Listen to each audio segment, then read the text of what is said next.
Hey everybody, welcome back to our live coverage of the Origins Summer Preview. You're watching the Dice Tower. I'm Sam Healy, and we're covering all the games that we can possibly cover over the next few days. And this is our first day, of course, starting our live stream. So let's get to it.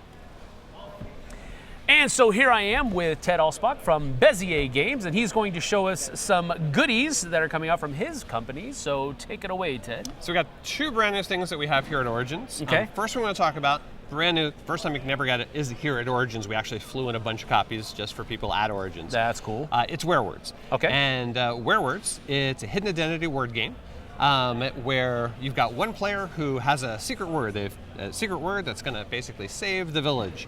Okay. And if the rest of the village can say it out loud. However, this secret word is so powerful that the mayor can't speak. He actually can't tell them what that word is. The mayor. So instead, he's got these little yes or no tokens. So they're going to ask him questions to figure out what that word is. He's going to hand out these tokens to those people who ask him if they're correct or not.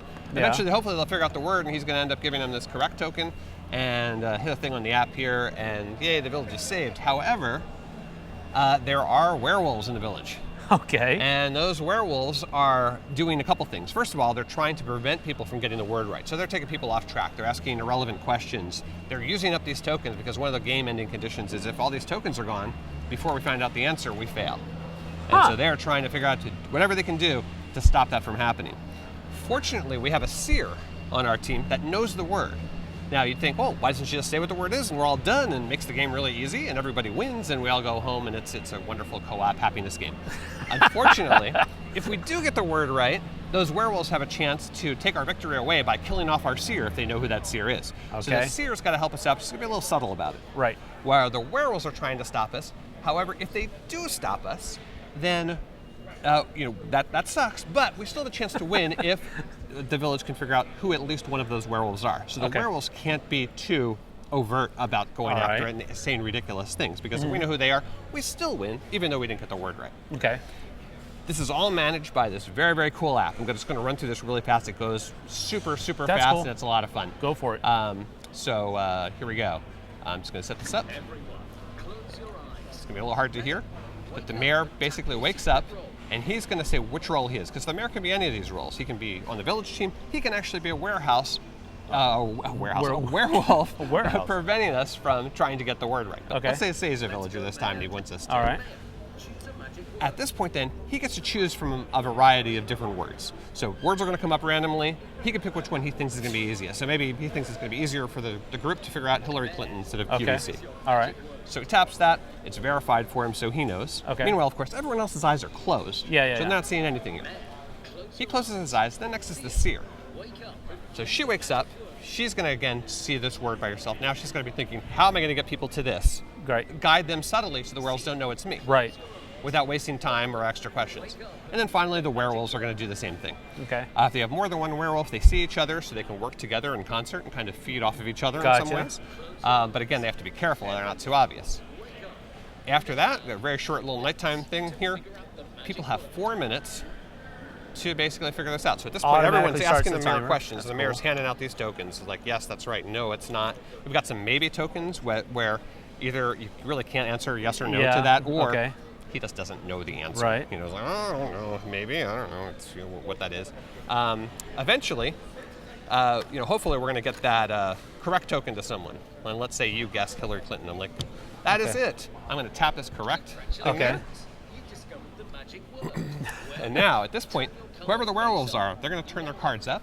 Right. And if there's two of them, they're going to discuss between themselves who they think the seer is.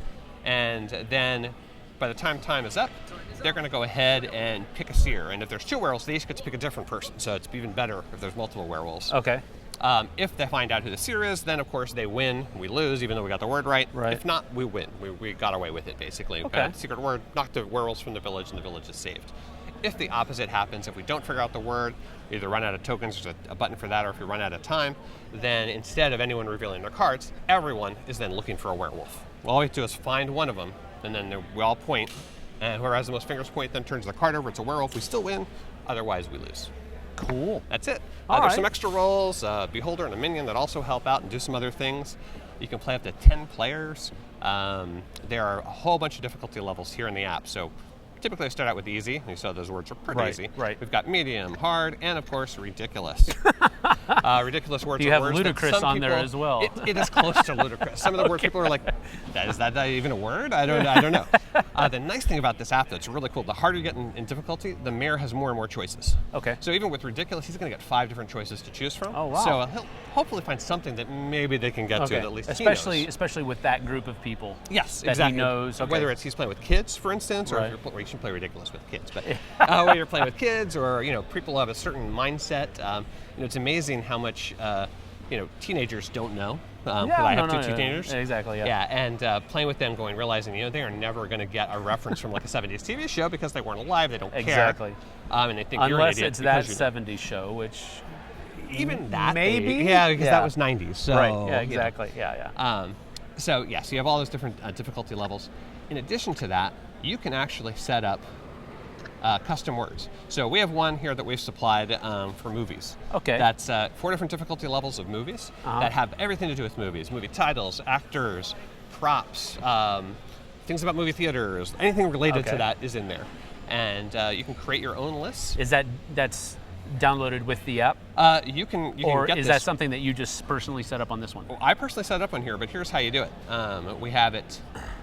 We have a site on wherewords.com where you can go in and Make your list. look up lists or create your own lists and save them there for other people to do that. Okay, that's cool. For instance, here I've typed in movies, I hit search, and it's going to go ahead and it comes up with a bunch of those movie lists that I came up with, and you just basically copy and then go back here to the app and pop them right into the app. And so anyone can set up lists, they can set what difficulty level they are, you can do different languages. And so that's on a website, so people can upload their lists. Yeah. You can upload yours. Yep. And Even though the game's not out yet, people have already started entering lists. Yeah. So in addition to the official movies one that we've done, Yeah. other people have done it. So there's one of all the Pokemon. There's one some Chinese words. I don't know why. Right. I suppose they're going to pirate the game in China because that's what they always do. They're getting ready for that.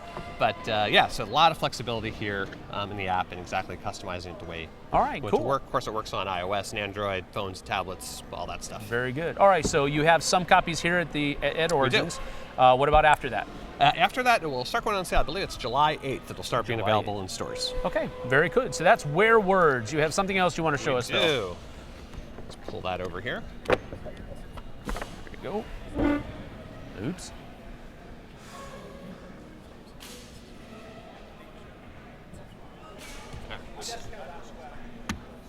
So this is One Night Ultimate Alien.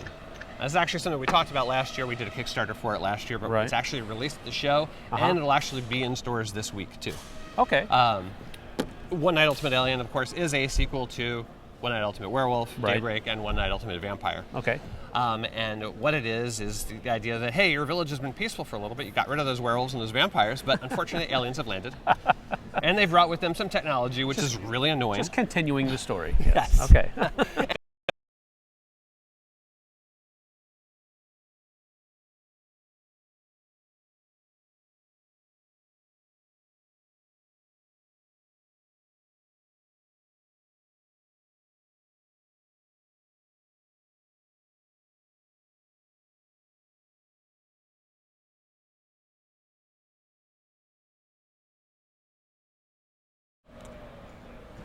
Hey everybody, we're back here at the live Origins Summer Preview. You're watching the Dice Tower. I'm Sam Healy. I'm here with Diane Sauer from Shoot Again Games.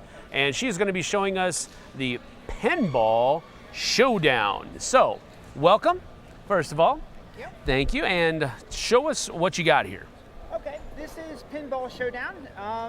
In the game, this took me quite a while to get to. I've been worked on it for years. I restore vintage pinball machines. That's my business. We got to get your mic on. We got to start over. Sorry. That's okay. Let's go ahead and just you can actually leave it on and just clip it to the top of your shirt there, and it should be good. We'll start over. I thought it was live. We are live, but we're just gonna start over again because I don't need that. yeah. All right, we're good. Is that better? Yeah, we'll be good. Okay, we can do. All right. Okay. So now that we have microphones all settled, Go ahead, take it away. Okay, so this is Pinball Showdown. It took me a good number of years to get to this game because I restore vintage pinball machines, and once I started designing games, it was obviously inevitable that I would get to a pinball game. So I finally struck upon it when I figured out that the thing is, you are the pinball. Ooh. I kind of figured that when you play a pinball game, you kind of get that connection with the pinball where you actually you're so focused on it. Yeah. So that was kind of the breakthrough is that you are the pinball. Okay. And so all the players are pinballs doing multi-ball. All right. All right. And multi-ball, for anyone that doesn't know, that's a mode in a pinball game where there's more than one pinball on the play. Bouncing around, right? You things and you get multi-ball. Right. Okay. So I'm going to go over the various components. Everybody has 20 tokens, which are two-sided. At the beginning of the game, they flip 5 to green and 15 to red. See, they're two-sided. Mm-hmm. Green is speed, and speed is a requirement to complete playfield devices, which are what are on these cards. So, like, to complete something, you have to be going a certain speed. Okay. Okay. Gotcha. And control is control, steering. It's basically being able to steer towards the pinball and do stuff with your pinball. Gotcha. Okay. There's playfield device cards. These represent various playfield devices on pinball machines, things like pop bumpers, flippers, drop targets, etc. Okay. The way these are read is you have the score if you complete it at the top, you have the name of it. Over here, you have the speed you need to complete it. Like this pop bumper is a one or greater, where everybody starts at 5, so obviously we can complete that, or the sling. We couldn't complete this captive all, however, because it's 6 or greater. Right now, no one's going 6. Okay. Okay. The other thing is goes into the different types of cards there are. There's 4 different types. There's green cards, which have these green pluses, which increase your pinball speed, and the way they do that is you would turn a red to a green. Okay. Okay. And then of course would you do one for each of the pluses? For each one of these. So okay. like if you complete that pop bumper, you would flip 4 of those Gotcha. 4 of those over, and then your speed would then be 9. Would you have to use one to then get the 4? As far as, or is it? I mean, as far as do you have to use the speed? No, you don't use speed. Okay, good. The speed is just Gotcha. a requirement. Understood. Okay. The red ones are do exactly the opposite. They lower your speed. Okay. So like if you completed this drop target, you see it's a -1. So you would take minus the speed and turn it into a control. Right? Okay. So. And you have to be going 3 in order to do it. Gotcha. Correct. Then you have blue cards, which they set your speed to that number. In this case, it's 6. That's why they have the blue equal signs. Okay. Basically, it doesn't matter if you dribble in there at a speed of 1, or if you go in there zooming in at a speed of 12, you're going to come out at 6 on the blue on that card. And the white cards, which have no effect on your speed whatsoever. You just get the points. You just get the points Gotcha. and put it into your score pile. Gotcha. We have also we have combo cards. There's actually a deck of 12 of these. You put out equal to the number of players. Mm-hmm. So I've set this up for a 3-player game, so we have 3. Okay. They all have two devices on them that you need to complete them. If you complete them, they get put into your score pile, and you get the bonus. Gotcha. Okay. So now we're just going to pick this up, and I'll go through a turn real quick here. All right. So at the beginning of the game, somebody has the pop bumper, which is the first player, player marker. By the way, this was based off of, this is a vintage pop bumper cap off of a game that I restored, and this is what I used for the prototype, and that's what cool. It was based on. It's for the deluxe version that's going to come there out you go. later on. So everybody would get 10 cards dealt out to them. That's the cards that they have for the game. Okay. You start the turn by flipping over a playfield device card, and everybody would then go through and pick a card that they wanted to possibly hit this turn. So I'm going to do this obviously this way. All right. But they would go through and pick them. Okay. Okay, and then they get mixed up, kind of hiding the guilty, so we don't know who did what. Gotcha. You would obviously skip that in a 2-player game, and you put the devices out. Now these are the devices we could possibly go towards this turn. So. Starting with me as the first player, there's 3 possible things I can do. Mm-hmm. I can do 0 of them, 1 to 2, or 3 of them. Okay? The first thing I can do is I can use my control to steer towards a device. And that's by putting one or more on there. So I'm going to put 2 because I want to hit this pop bumper. I'm going to put 2 on there, so I'm steering towards that pop bumper. Okay. So that's all. I'm not going to do the other things. The next player goes and he looks at it and he figures out. He says, everybody's only going 5 because it's the beginning of the game, and this needs a 6. And it's a pretty good scoring device. I'm going to do the second option, which is to throw a token out of the game. This goes out of the game for good. Okay. It's thrown away, and for every one you throw away, you can convert 1 to speed. Okay. Obviously, you would not do that a lot. That's for like minor adjustments, or else you'd run out of tokens pretty quick. Right. So now he's going 6. Now he could, if he wanted to, also just steer towards that. But you know what? He's the only one going 6. No one else is going to be able to complete it anyway, so he's going to leave that go. Okay. So now we go to the third player, and he says, you know what? I want that pop bumper that Diane's going towards. So I'm gonna beat her to it. I'm gonna put more than one or more that she has. In this case, 3.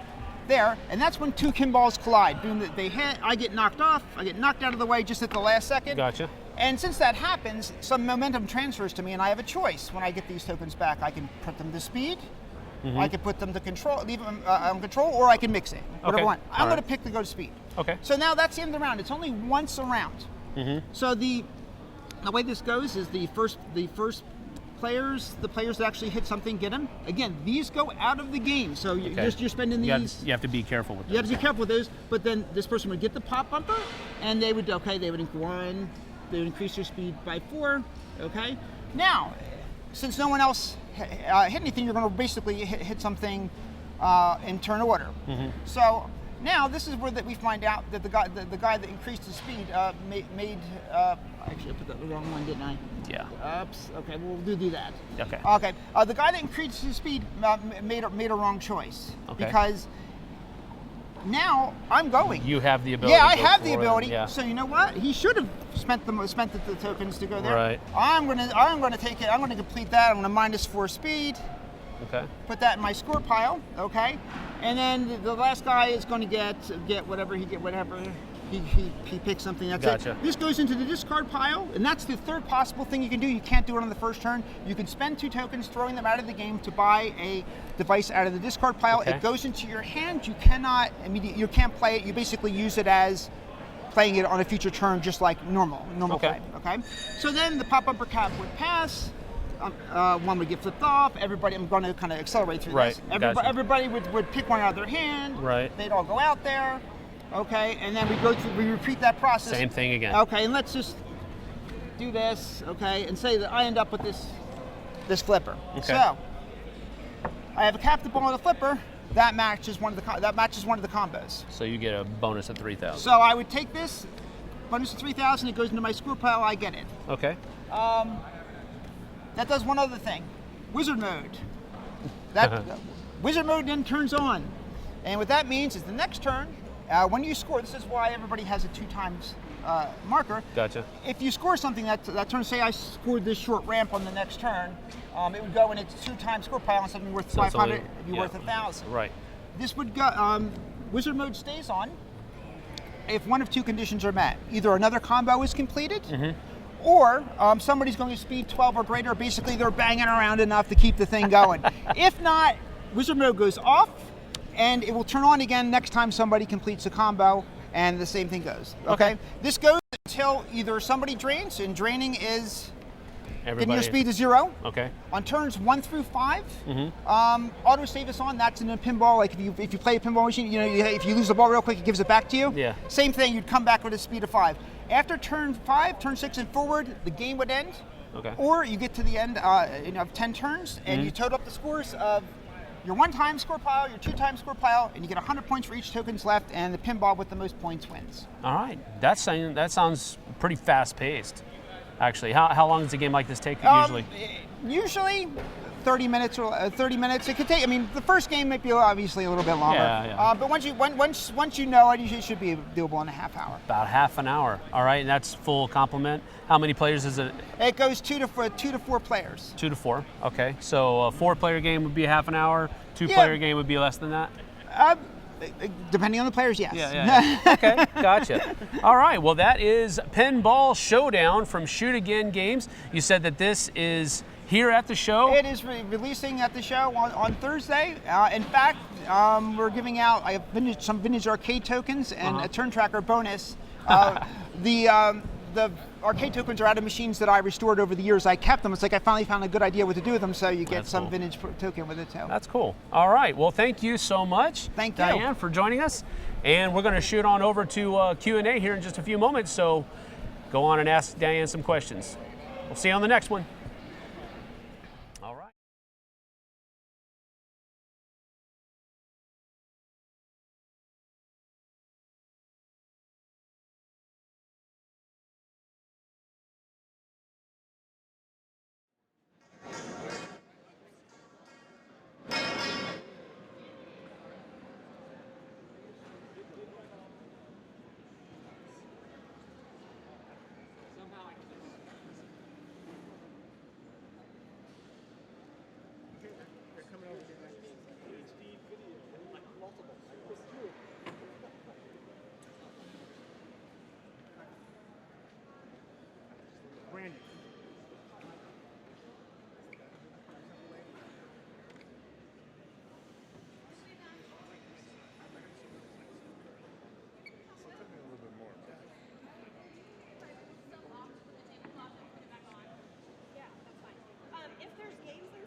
feel all right doing that? Comfortable Sure. talking in the mic there?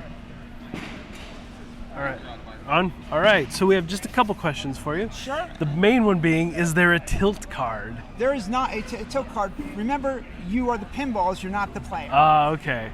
All right. So, and again, tell folks when they can find this and when they can get it, Well, their hands on it. It's going to be at booth 158. Okay.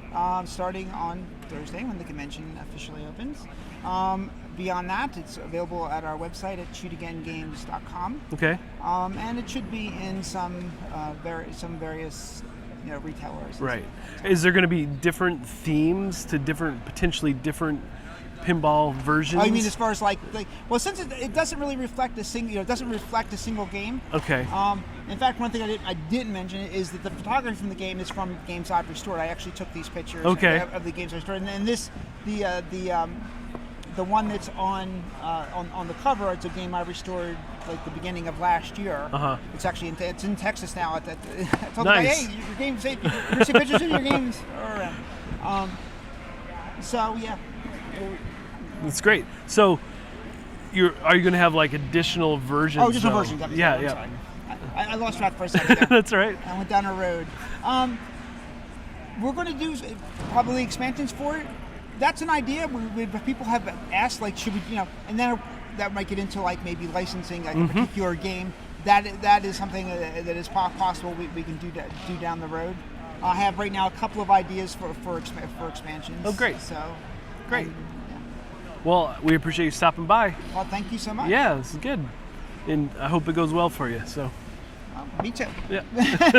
Thanks so much. Thank you. Derek?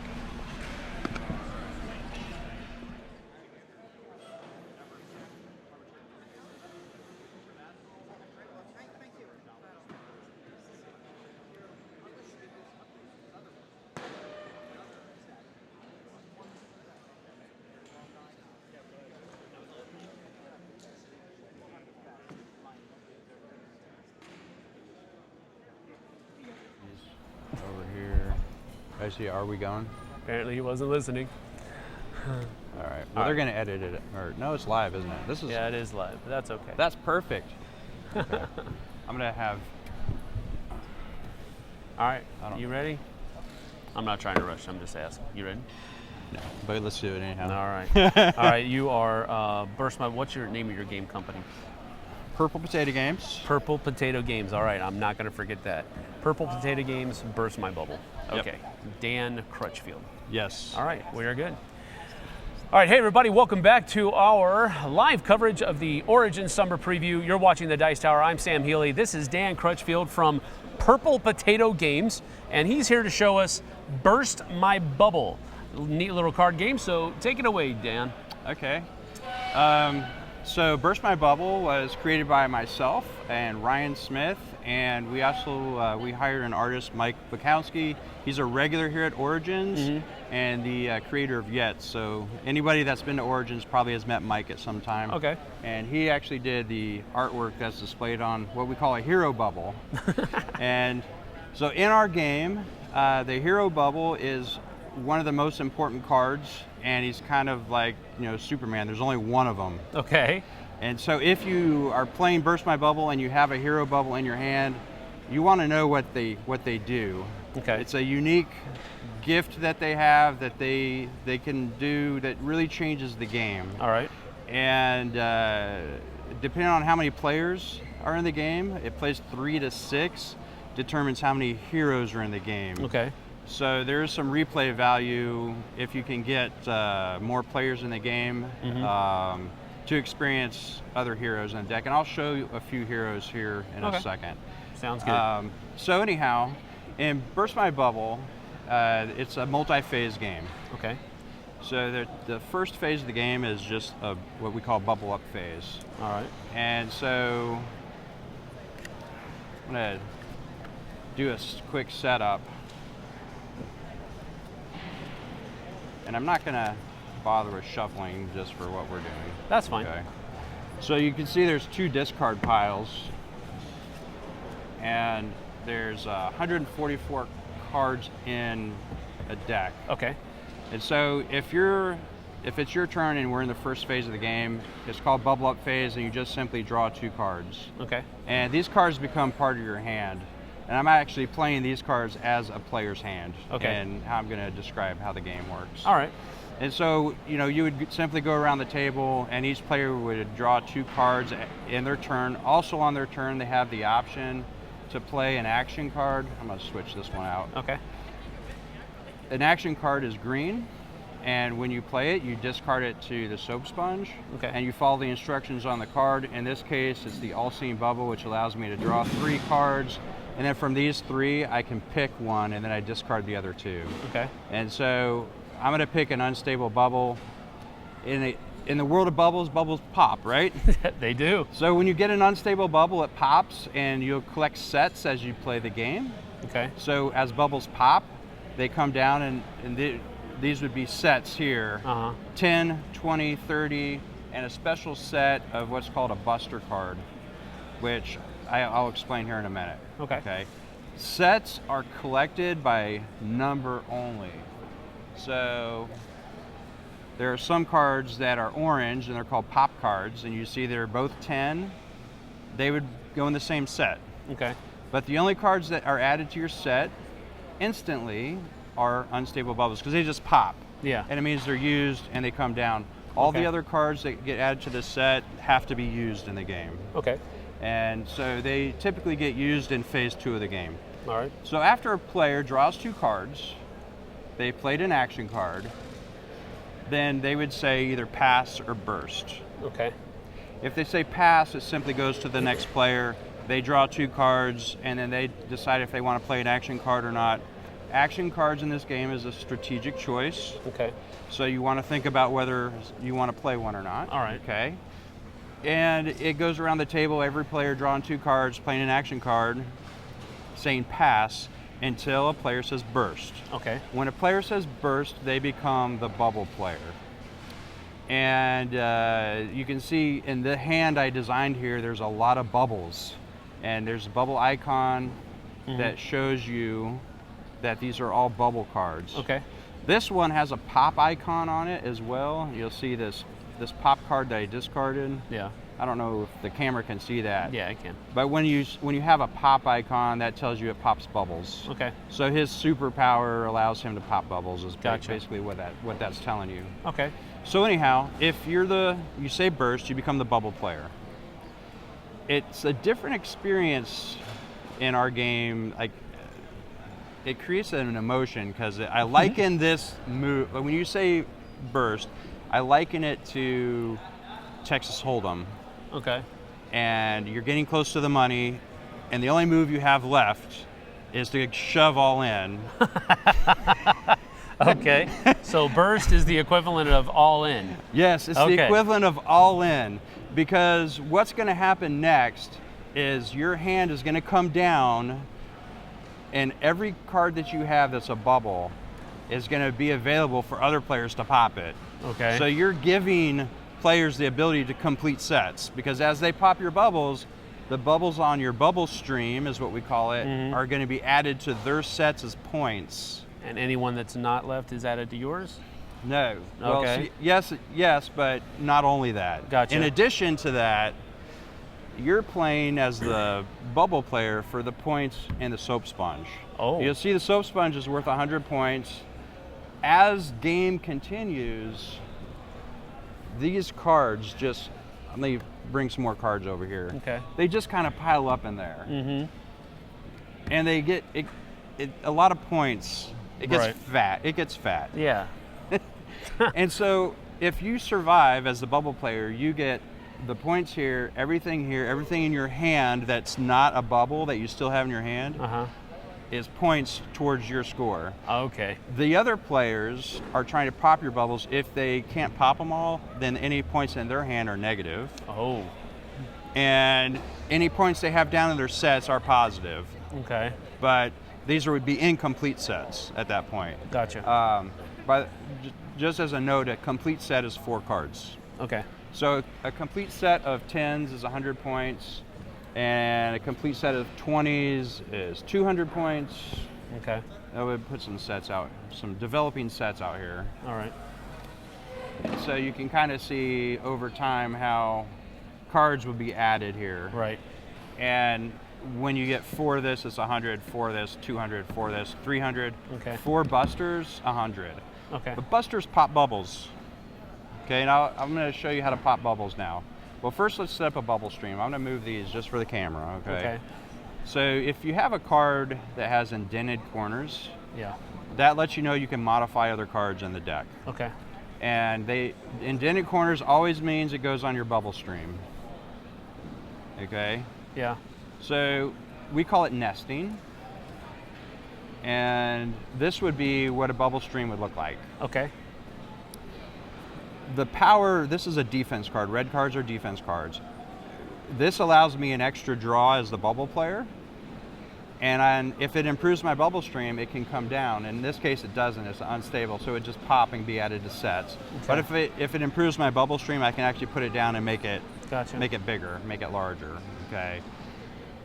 If there's at least one bubble nested on this card, an orbit around the table, and there's still one there, then it gives me an extra draw on my turn as the bubble player. Gotcha. Now the rest of the players are interested in popping bubbles, and these are the types of cards that you use to pop bubbles. Orange cards are pop cards. Yeah. And purple cards are busters. Okay. On your turn, if you're trying to pop somebody's bubbles on Bubble Stream, you can decide to use pop cards or busters. You can only do one. Okay. Okay. Pop cards, you can put as many of them together out of your hand and target a single bubble. Okay. So a hero is worth 50. I have 60 points. I can take out the hero. Okay. When I take out the hero, he comes off the bubble stream, goes into the drain, down the drain, scored his points. When things are scored as points, they go down the drain, they're out of the game. Okay. And these come into my sets. Okay. Okay? The other option I have, put him back, is I can play a single buster card. So pop cards, I can play as many as I want, Yeah. target a single bubble. Buster cards, I can play one, and the first one's not that impressive, I must admit, but it gets them started. So I can do 10 points because a buster does 10. And I could take any one of these 10s, so Okay. I'm just gonna take the one here. All right. And that would be my turn. Now I could also play an action card. It goes around, and I've got 2 more busters. So the next time I can put one on top, and now it does 20 points. Oh, okay. So now I can take 2 10s, or I could take 1 20. Gotcha. The pop cards target a single bubble. Okay. The buster cards, That can continue to chain. yeah, they chain, and you can take multiple bubbles. Gotcha. So I can take these 2 10s to improve my set. Okay. The next time, it would do 30 points. And so okay. if this is back on here, then I can take 30. Right. Gotcha. Buster cards max out at a set of 4. Okay. So they're only going to do 40 points. Right. They're But not they continue to work. yeah, they're not each enough. round. They're not enough to pop a hero. Gotcha. So you need pop cards to Yeah. pop a hero. Okay. So we have. Were you gonna ask a question? Yeah, I was just wondering. So, how many end of the game trigger is triggered by the end of the deck? No. All right. If the bubble player survives, Uh huh. then all the points are counted in the soap sponge. He counts up his points with what's here, what's in his hand, Yeah. and we reshuffle 5 cards. Okay. We reshuffle and then deal 5 cards. The game ends at 1,200 points. Oh, okay. It's a point limit. Okay. Yeah, it's a point Gotcha. game. Points are arbitrary. You can play to 1,000. You can play to Yeah, 1,500. You can have a running score and do a tournament, right? Right. And just whoever has the highest score at the end of the night wins a bag of Doritos or whatever. Whatever you're playing for, right? Gotcha. But yeah, that's how the game ends. It's a point score. Okay. And so you're tallying. About how long does one game take usually? The first time you play the game, plan on spending about 40 minutes or so with the rules. Okay. In this game, in order to understand how to play, it's important to understand what the cards do. Yeah. Because you can see we went with a very minimalist Yeah. approach to the artwork. And we want people to just know what the card does because they recognize it in their hand, and we feel like they can. It's not that complicated once you understand what the cards do. Okay.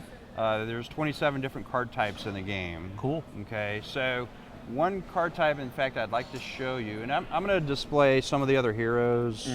I've got some hero cards here, and you'll see some of the heroes have nesting. This is one of my favorite heroes. Mystery. Let me put a couple of these.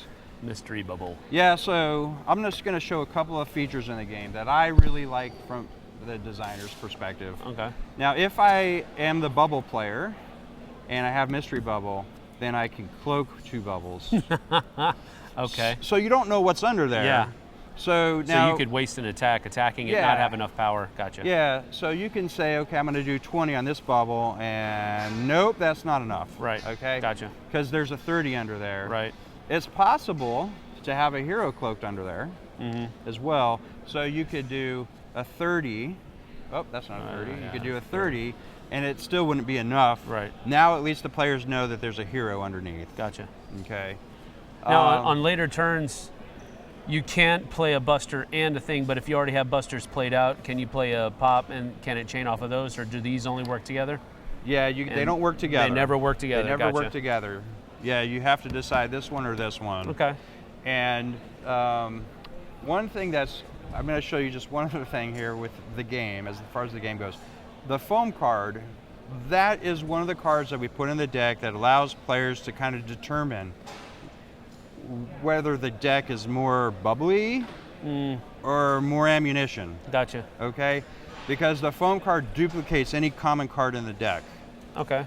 So, for example, I can duplicate this 30 and make it a 60. Gotcha. And if I do that, then it acts as a 30 on my sets when I pop a card. So this would be 2 30s? This would be 2 30s. Gotcha.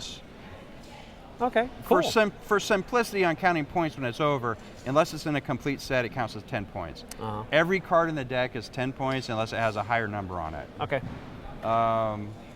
But, for example, foam gives you a double play, okay? So, because I can foam the 30, and now I can either play them together as 60 or separate as 30-30 and pop 2 bubbles. Yeah.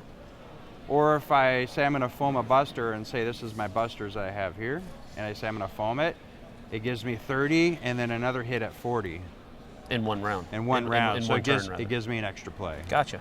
But you can also foam a bubble. Okay. So, you know, if this is not on if that's on your bubble stream, now it's 220s. Okay. So is this available right now? Right now we are on Kickstarter. Okay. And we're right at the halfway point. Okay. And we would love people to come check out our project page. Okay. It's just Burst My Bubble. When you go to Kickstarter and you search under tabletop games, it'll pop up. Okay. This particular card right here, the backer bubble, is our Kickstarter exclusive. Okay. And so it will only be in the Kickstarter version of our game. And it allows you to share points with the bubble player. So if you're the bubble player and I have this in my hand, I can say I'm going to back you. It goes on your bubble stream. Yeah. And if you survive, we split the points. Okay, that's cool. Yeah, that's neat. It is pretty cool. So All I can right. back you a little bit. That's cool. All right, well, thank you, Dan. We appreciate it. Yeah. We appreciate it a lot. That is Burst My Bubble from Purple Potato Games. And we're gonna put Dan over on Q&A for a little bit so you guys can fire off some questions at him over there. See you guys on the flip side. Thanks.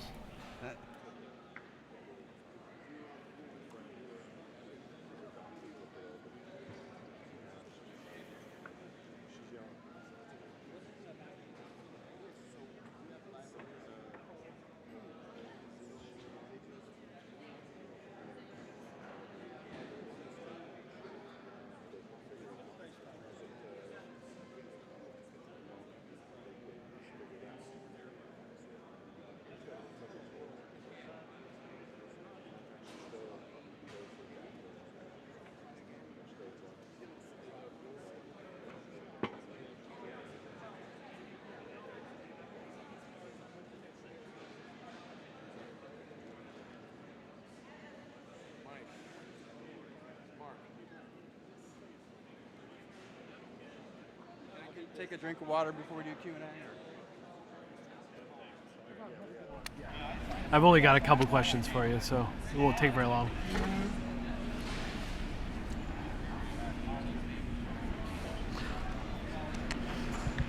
Okay. Okay. Can you mind holding that, or? I don't mind at all. Okay. Good. All right, Derek. I'll wait for him to switch it over. You're seeing stuff in the past. Right. I'm live now. Okay. Okay. All right. So I only have a couple questions for you. Okay. Folks want to know if the artwork is final. Are you still working on that, or? Yeah. So on the artwork, we do have some pieces that we're going to add. But for the most part, the artwork is final. We really kind of patterned our artwork in our game after the classic Millborns. Okay. I don't know if you have any listeners that are familiar with Millborns, but we wanted to go with a simplistic, classic look, kind of a clean look for Burst My Bubble, about soap bubbles. And the hero artwork in the game, we wanted to personify those cards to give them extra emotions and make them stand out in your hand, so that's a really cool card, because it looks a lot different when it comes in regards to the artwork. All the fonts and everything and the colors, of course, are designed to match well with the deck, but the artwork itself is supposed to stand out. Okay. Also, folks are wondering if on your Kickstarter page, do you have a full gameplay video on how it plays? We have an 11-minute demo. Okay. That is done by myself. Okay.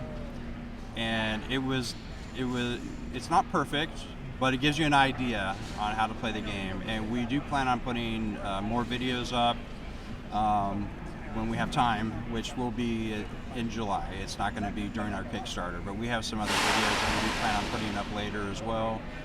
The demo it kind of goes through a 3-player game and explains how to pop bubbles and how to be the bubble player, how to play a buster card. So it does a fairly good job, but it could probably use some backup. All right. And you said it's on Kickstarter now, right? Yes, it's on Kickstarter right now. And how much time is left? 18 days. Okay, 18 days. Do you have other games that you've done as well? This is my first tabletop game. Okay.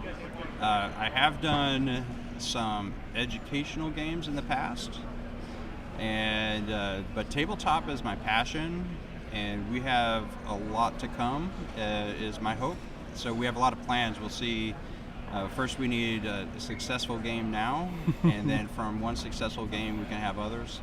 So that's the approach we're taking. Okay, great. Yeah, more just artwork changes. So all the artwork is final, though. Well, there's going to be some changes, but they'll be small. The classic look that we have is pretty much what we're going with, but we do have some small changes in mind. The actual backer bubble that I showcased, that is under one of our stretch goals to get original artwork just for the backer bubble.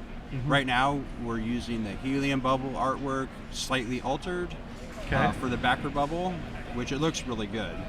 But we put as a stretch goal to just give it original artwork as well, and we'd like to do that if we meet our stretch goal. Yeah, cool. So, yeah. And are you the sole designer, or do you have a team, or do you? No, I wish I could say, yeah, I've done everything, but I'm just not strong enough. It's hard to make a game. Yeah. You need a team of people.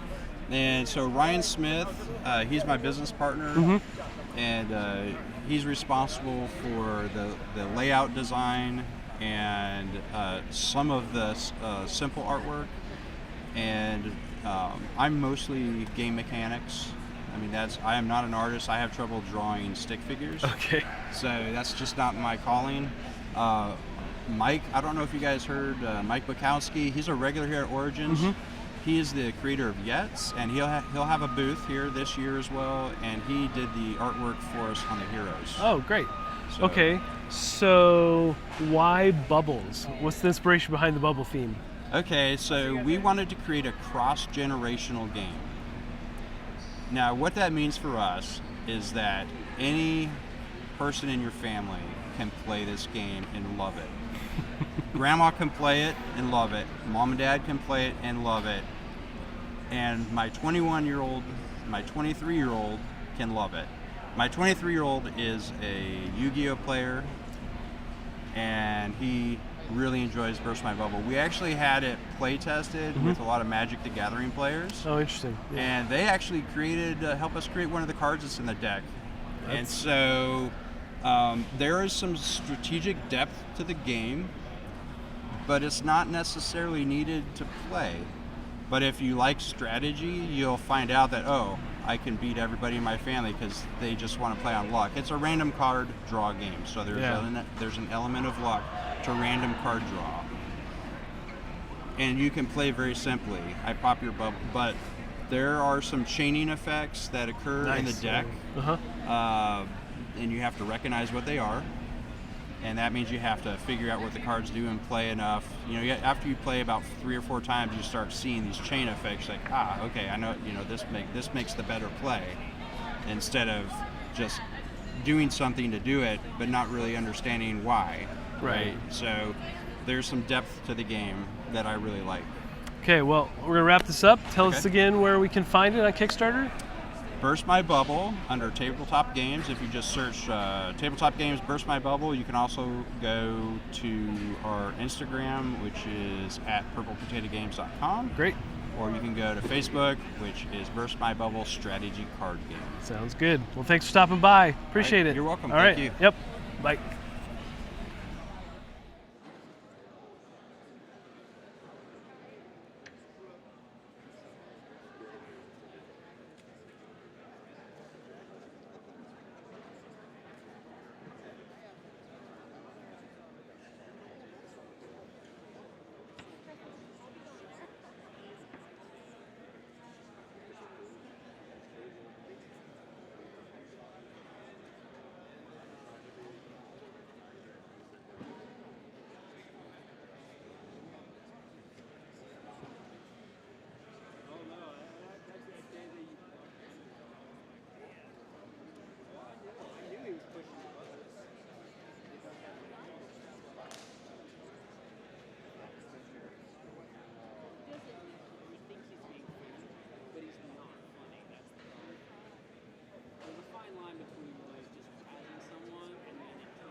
Hey everybody, I'm Z Garcia. You're watching the Dice Tower. Welcome back to Origins 2017. I am sitting here with Sarah from Renegade Game Studios. How are you? Good, how are you doing today? I'm good, good to have you. She's going to be showing us some new goodies here, and we are going to take you through 3 different things, yeah? Yes, 3 games. So, where do you want to start? You want to do this right here? Yes, Flip Perfect. Ships. I'm Flip super Ships. excited about this one. Tell me It's about cool. it. This is a King Clanko game, and he's designed Fuse, Flatline, and he just does a lot of things that cause a lot of suspense in a game. And in the previous games, he's done that with a real-time aspect.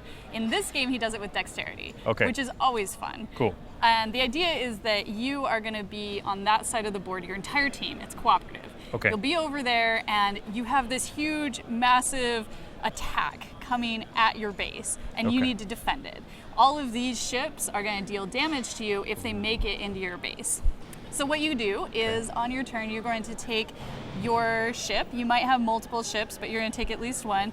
You'll put it on this base. You're going to be way at the other end of the table, but just to show you, be here, and you're going to flip it onto, hopefully, onto these ships. If you can land that ship onto these ships, you blow them up, which is helpful because at the end of the round, any ships you have not yet destroyed are going to move 1 space towards you. And so they move, basically, this row moves into here and so on? Got Exactly. it. Yep. At the very end of the game, you will have destroyed most of these ships, and you'll get to the point where you can't replenish them anymore. And then you have to destroy the mothership, because this is kind of where they're all coming from. If you can flip your tokens into here, that'll deal points of damage. You have to hit a certain number of points to pay on the difficulty that you want to try and fight against. Cool. Yeah. Okay. So each of the ships have different powers. As you level up and get more powerful as a team, you're going to get better ships that do different things. Maybe when you flip and you miss, you can move them. You do it? Oh, that was a baby You can move flip. it over there and try it. That was a baby flip. That was a baby flip again. I do suggest when you set this game up to try flipping it a few times You before got to practice this start. stuff, yeah. All All right, well, that was a good it one. stayed on the board at least. That was better than your flip. It was better than my flip. So that's basically the game. Of course, there's more to it than that. All of these ships also have special abilities that you'll have to Okay. pay attention to. But the main goal is just to flip your ships. Pretty cool. So, Yeah, fantastic. completely co-op, as you said, right? Completely How co-op. many players can this play up to? It goes up to 4 players. Okay. And as a special thing for Origins, the designer, Kwanchi Moria, is actually going to be here at Origins wandering around, and he'll be on our booth from 1 to 3 on Saturday. Cool. I'm cool. very excited. I haven't If met you're him checking yet. that out live, then if you're watching us live, swing by there if you're here. That's great. Yeah, for sure. Very cool. When is this going to be delicious. available? We are just finishing up production of this now. We do have some copies here for sale, but they're super early. We literally just saw this for the first time yesterday. Okay. So it's coming out probably in July, soon. And But what's the MSRP on this it? is $40, which Okay. is a crazy good price for this game. Yeah. Cool. Awesome. Yay! Let's talk about this one. Sentient. Sentient is fantastic. This game is a dice manipulation game that was designed by J. Alex Cavern. He also did World's Fair 1893, which is a lovely game if you haven't played it yet. And the artwork is by Chris Ostrowski, who did art for many of our other games, including Lotus, which I think is just beautiful. Nice, yeah. In this game, you are procuring robots for your factory, and it's at the beginning of the sentient revolution. There are all these AI robots, but you're trying to essentially program them to be helpful for society and be the best at doing that. Okay. And when I say program, I don't mean pre-programming mechanic. I just Right. mean you're trying to manipulate them, and you do that with these dice. Okay. When you purchase a card from the board, so if you look way over there, Yeah. those are cards that you could choose to purchase. You'll place your pawns in the area where you want to take a card from. So Okay. you'd place a pawn there, you'd take one of those cards, and you would plug it into your factory. So you might have an empty slot. So will everyone have one of these then? Yeah. Got it. Yeah. So you'll have your own board, and you'll plug it in, and when you do that, in the upper left and right hand corners of each card, it will change the dice. So Okay. I set this up so that you would benefit from all of your cards, but if you had, for example, this die was a 2, or actually let's say it was a 3. Okay. When you plug in that card, you're going to minus your die. 'Cause of this right here. Yeah, so it would Okay. change to a 2. Change to a 2, right. And now that card is no longer going to give you points, because you need to have, actually it does give you points now. So when you plug it in, it gives you points because you add that die and the other die, the 3 together, Two. it creates a 5, so that's an odd card, so you get 3 points at the end of the round. And it says you want an odd combination on these 2 dice. Yeah. So these affect the dice, and this is what you're looking for. Okay, got it. Got So it. that would have affected both of the dice there, so it would have changed whatever they were. But you only do 1 card per round, so you'll plug it in and you'll change the dice, but then when you plug in another robot on your next turn, it will also change the dice for wherever it's plugged in. So each die may change 1 or 2 times. Sounds like a really Round. puzzly game. It's a very puzzly game. Okay. So trying to manipulate the cards that you take to get the right numbers on your dice. You can also block the dice from changing using some other resources, but you Mm-hmm. have to balance the idea of using those resources to gain area control in this bottom part of the board versus changing your dice up here. So very cool. puzzly, definitely. Yeah. And I love the artwork in this game. It turned out Oh, great. it's beautiful. Yeah, it looks really cool. About how long is the gameplay on this one? It's about 45 minutes. Yeah. Okay, very nice. And how many players on that one? It also is 1 to 4, and it is coming out Okay. again in July. This is our proof copy. I will admit something. Mm-hmm. So this is kind of my game as far as I was the producer on it. I was in charge of checking everything, and these are really early proof copies, and I actually Mm-hmm. missed something, and so we are missing some pieces here. But they are going to be here by Friday. Okay. So everybody who buys it here, it'll be fine, but there are a few more components that should be on the board that are not there. Okay, cool. But Sounds that's fine. So as soon as we finish fixing that, then it'll go into production, and we should have it here in July. Good. July. Okay, so that's when it's actually, that's a street date, July. Yes, yeah. Though you have a few here. Yes. Okay, sounds great. What's the MSRP on this one? That one's 55. Okay, 55. Lots of gorgeous looking dice. These are stunning looking. These are really cool dice. I'm going to use those in a bunch of other games. Yeah, so I kind of really just want to put these dice in anything that needs a 6-sided die. Yeah. That's right. Awesome. All right. And then we got one more little one that you're hiding back there. Yeah, the Fox in the Forest. And I'm really excited about this one, actually, and you know why, because it's a trick-taking game. It is, and if any of you listened to the Dice Tower podcast where I was on it a few weeks ago, we talked about trick-taking. And so I'm also very personally excited about this one. It's a 2-player trick-taking game, which is a little unusual. A lot of them are going to be for 4 players. Think about bridge or hearts. This one, instead of having a trump suit that changes based on whoever starts the play, it's going to be based on some special effects of the cards. Okay. And that allows it to be a 2-player game. Okay. And you're playing tricks, you have trump suits, a lot of things you would expect. You get points for taking tricks. Actually, in this game, I kind of like it. He has a special rule that says if you take between 0 and 3 tricks, then you get a whole bunch of points. Ooh, so as okay. in hearts, if you kind of shoot the moon, Yeah, then yeah. you get a bunch of points. So all of these have different artwork on them and special abilities that make it work out for being a 2-player game. And it's just very smooth, it's very gorgeous. And again, the artwork on these is just really nice, very whimsical artwork on those. Yeah, and it's interesting too. It's actually a 3-suit game.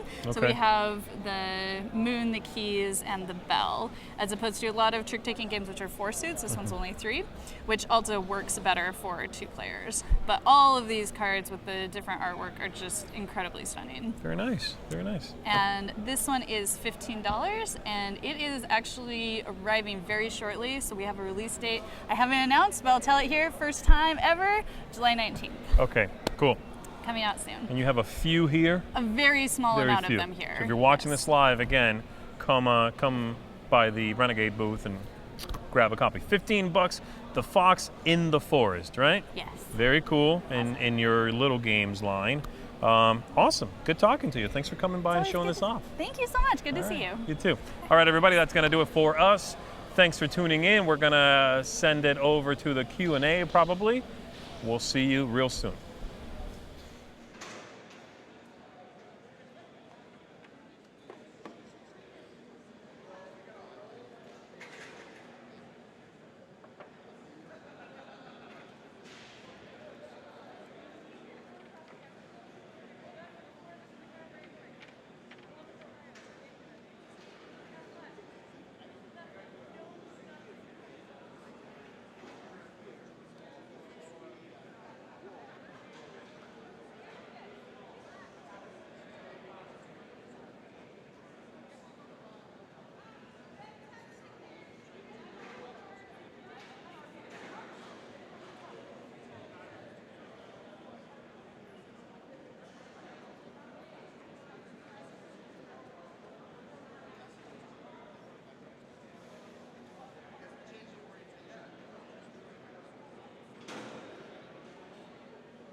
Tell me when. Hello, everybody. It's your old buddy Rob, and I am with Sarah Erickson. See, I blew it already, right? It's all good. Renegade Games. How are you? Good to have you here. We have some questions, and you're going to give the answers. Fantastic. I can do that. Yeah, if you don't mind holding that. Sure. Well, the first one was, will there be a boss battle? A boss battle. Are we talking about Clank? Yep. Oh, okay. So we have some very exciting things coming up for Clank that we have not announced yet, but I promise they are awesome. We are going to give Tom a sneak peek later, but not quite yet. So stay tuned. It will be worth it, I promise. Another question was, are there different sized motherships? There is only one mothership. Okay.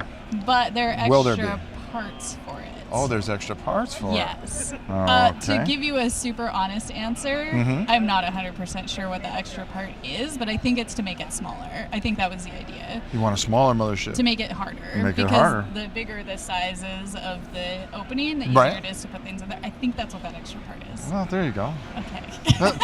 See, I got to give you all the hard questions, That was a hard right? question. It was easy over there, and then you come over here, and it's a total disaster. I can guarantee that King Clanko will have a very good answer for it soon, and he will be posting. Right here, it says, any new expansions for Clank? Can you give that much? No? There is more coming for Clank. Okay, that's what they really want. It's all Clank. Yeah. Clank is exciting. That's okay. Oh, I know. Do the colors on the Sentinel disc have a significant purpose? Dice, excuse me. The colors on the dice. So when you roll your dice, you will have 5 different dice. There are 5 different colors, and they go in particular slots on your player board. Well, there you go. So they do matter. All right. And let's see if we have any other questions here. Everybody's saying that they think Sentinels looks interesting and looks great. Yeah, I'm very excited about that game. It's been very fun to develop it.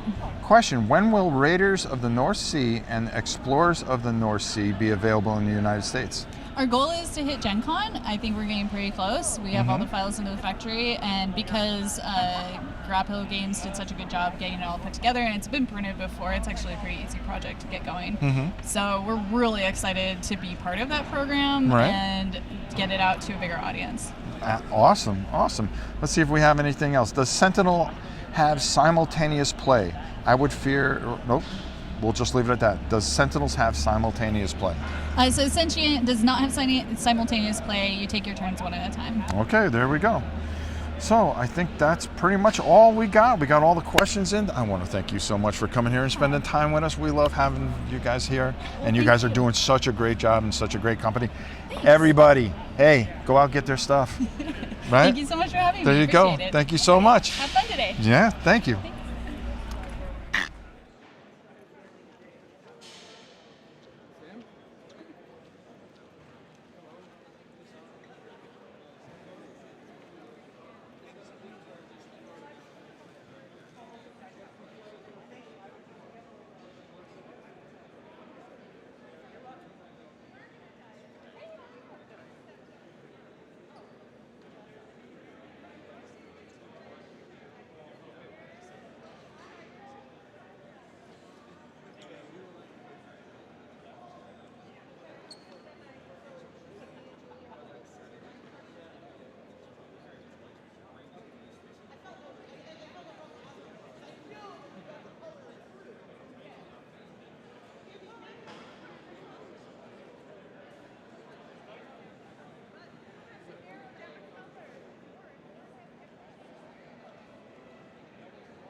Yeah.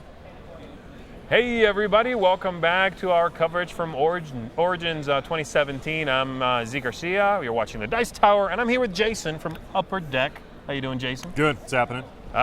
Checking out some games, right. Which is what we're gonna be doing. All right, So cool. Jason's got a couple of different things here. We're gonna be taking a look at this one first, a little bit more in depth on this one. Absolutely. Tell me about it, what's going on here? All right, so this is Quest for the Antidote. Okay. Quest for the Antidote is a brand new game for Upper Deck. It's one of our homegrowns that obviously we're known for Legendary and Versus and Legendary Encounters, but we have branched out and we are doing a lot of homegrowns this year. Okay. This one in particular, I'm expecting great things from. It's just fun. It's just fun. It's light, but it's strategic, but most importantly, it's literally a ton of fun. Cool, fun's good. So, Quest for the Antidote is basically about all the players work for, or they live in this kingdom run by a mad king, and the mad king, because he's mad, has poisoned everybody. Okay. So, you start the game and you're dying. Sweet. You're dying. No matter what you do, you're always dying. So, the object is to, you have some antidote cards. So, you have to collect 4 antidotes, and that's these right here. Okay.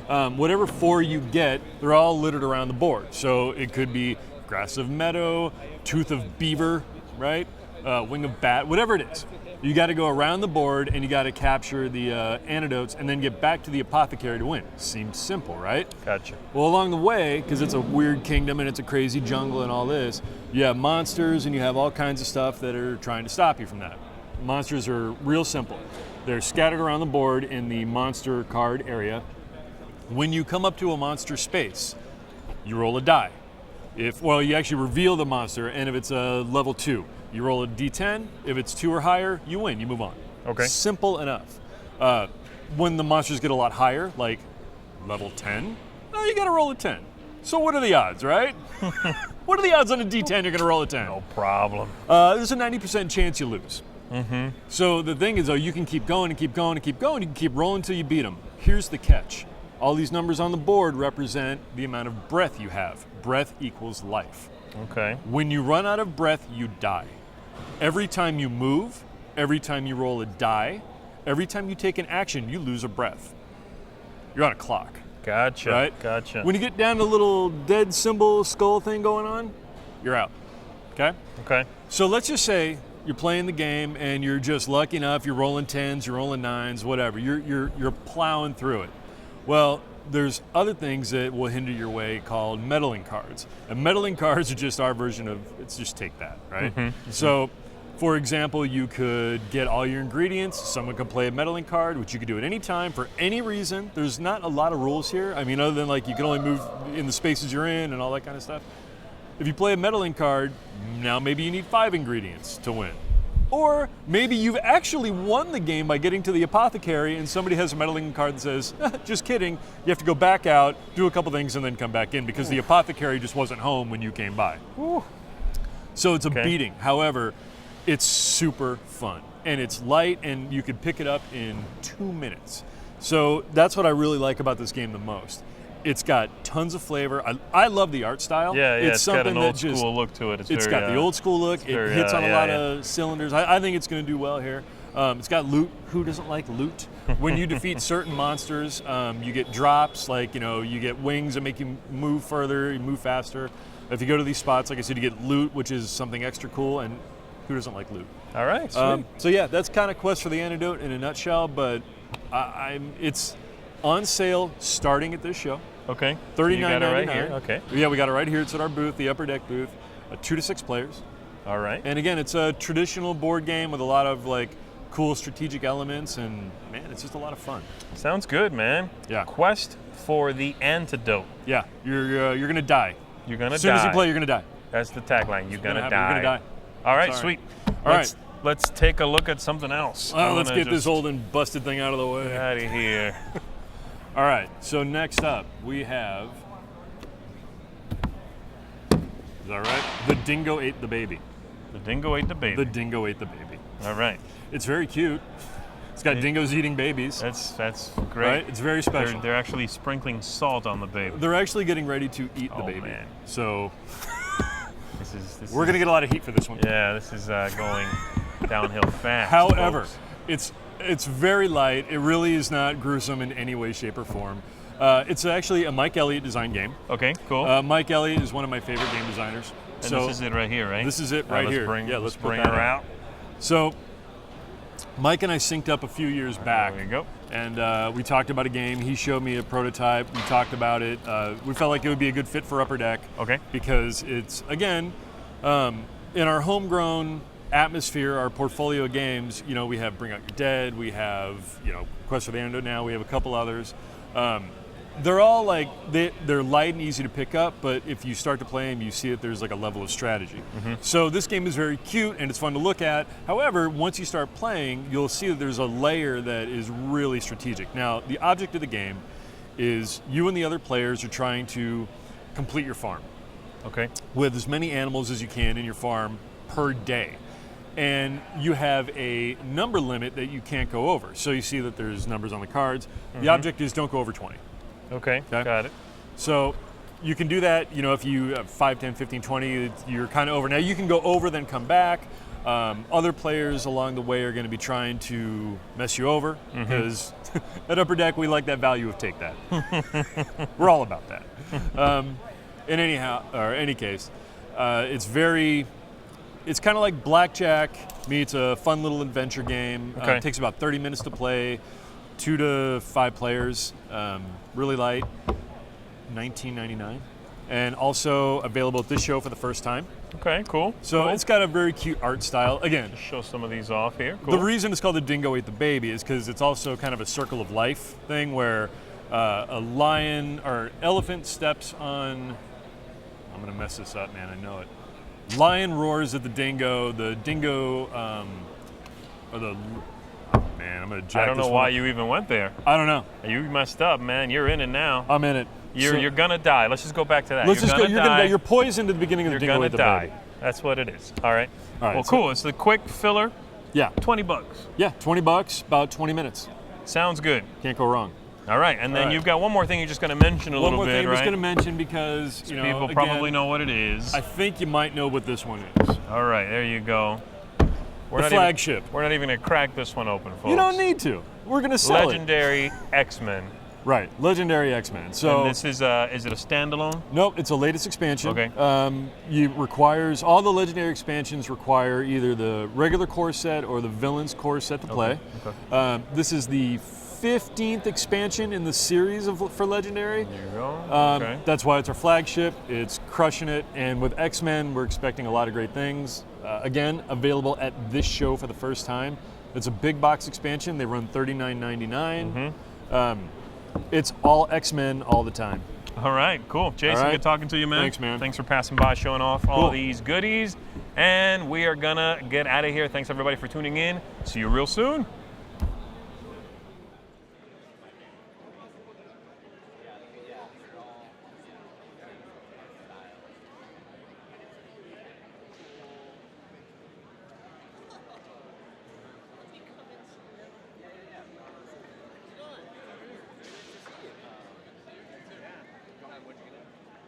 Last night, we couldn't set up. Yeah. So. Yeah, we drove in.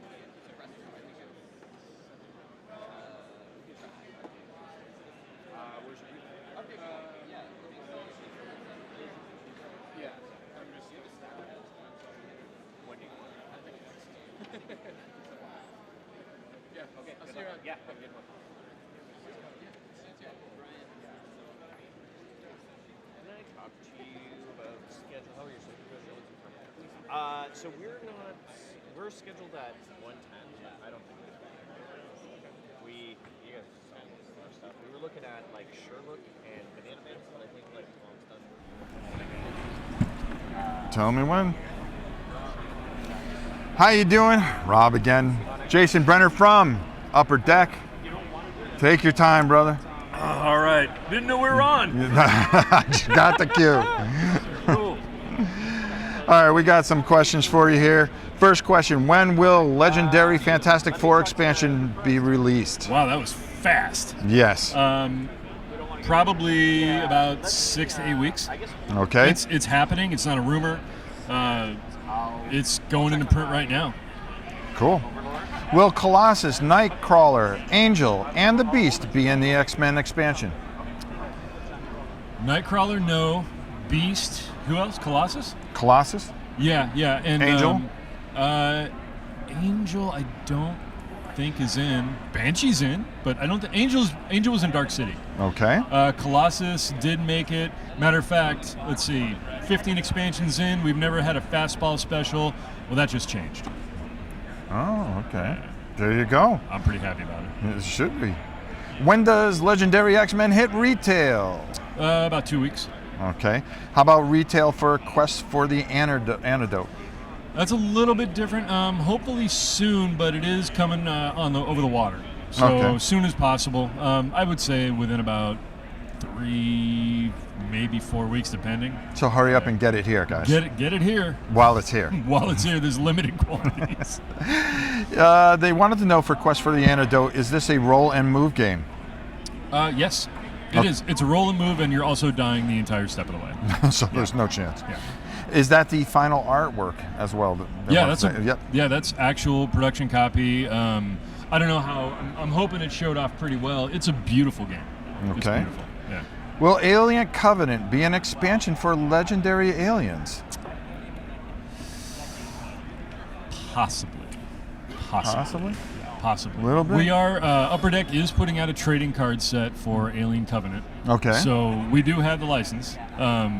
Possibly. Okay. Yeah. Oh, and one last big one. When is the release for Legendary Buffy the Vampire Slayer? Oh, that's, what is it, June 14th? I would say 8 weeks at the little, you ever heard of it? It's called Gen Con? No, I never heard of that place. It's small. It's still growing. I mean, we're at Origins. You know, we really don't want to say Gen Con too much. I didn't say it. I said it. I'll be launching in 8 weeks at a show that's undisclosed. Undisclosed show. You'll find it there. Yeah. Maybe the Dice Tower Con? Yeah. Yeah, maybe. We might have it. Maybe. Yeah, it's okay, possible. that's cool. Yeah. All right. And I think that's it for our questions, so we're not going to hold you too much longer. Thank you so much for coming here, taking the time. It's a pleasure to meet you, my man, and we'll talk to you soon. All right. All right, great. Thanks. Origins. Origins.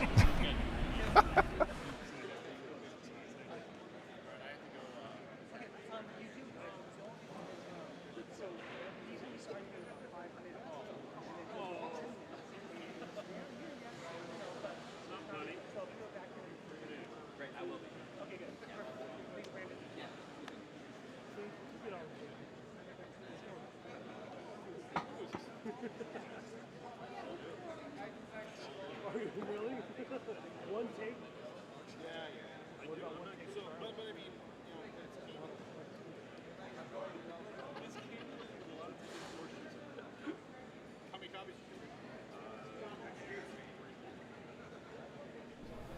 Yeah, we're good. No worries. All right, let's do this thing. All right, here we go. Hey, everybody. Welcome back to our Origins 2017 coverage. I'm Z Garcia, and I'm here with Bobby from HABA. Hey, guys. Hi, Bobby. We're going to be taking a look at a couple of HABA games. This one has a massive castle. I can hide behind it. Great construction just to begin with. Ooh. And there's a cool dragon over there. Yes. What is happening? Tell me all about it. Sure, so this is Dragon Tower. We're bringing it over from Germany. It is half memory game, half real-time dexterity game. So you're trying to save this princess who's trapped in the tower. So in order to do that, you have to build up the scaffolding level by level. Oh, okay. So on your turn, you can flip over one of these tiles. If you find a matching helper that has a matching corresponding color, you can put him as part of your tower. So you're trying to get all 4 layers, or all 4 guys move up a layer, all 4 guys move up a layer, and so on. If you do that, then the real-time game comes in. But there's a couple other things in here. There's a dragon, so every time you pull the dragon tile, he'll move back a space, giving you less time to complete the dexterity part of the game. Because he actually is attached through the string, will pull the rock out from underneath everything. So the further back he is, the less and less time you'll have with the string before the rock collapses everything out. Gotcha. And there's also a scaffolding piece. You need that to move on to the next floor. Okay. And then there's a wild piece, which is you can put on any one of these helpers. Okay. You can play with a harder variant where you can only use these once and they're removed from the game. Okay. But for younger kids, we suggest keeping them in. So and then once you flip one and do the thing, it just flips right back? Yep. Again, you can mix them up if you'd like to after a few rounds if you're playing with adults or to make the game harder. Right. But for it being just a base level kids game, you just flip them back over because it's supposed to be a memory game. So once you have built the level, you would go on to the next level. Yeah. Flip over again, go on to the next level.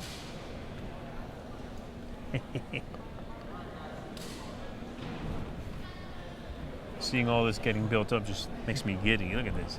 I know something bad's gonna happen.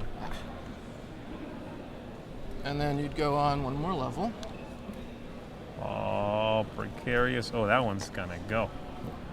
Yes, you can see where doing this under some pressure could be tough.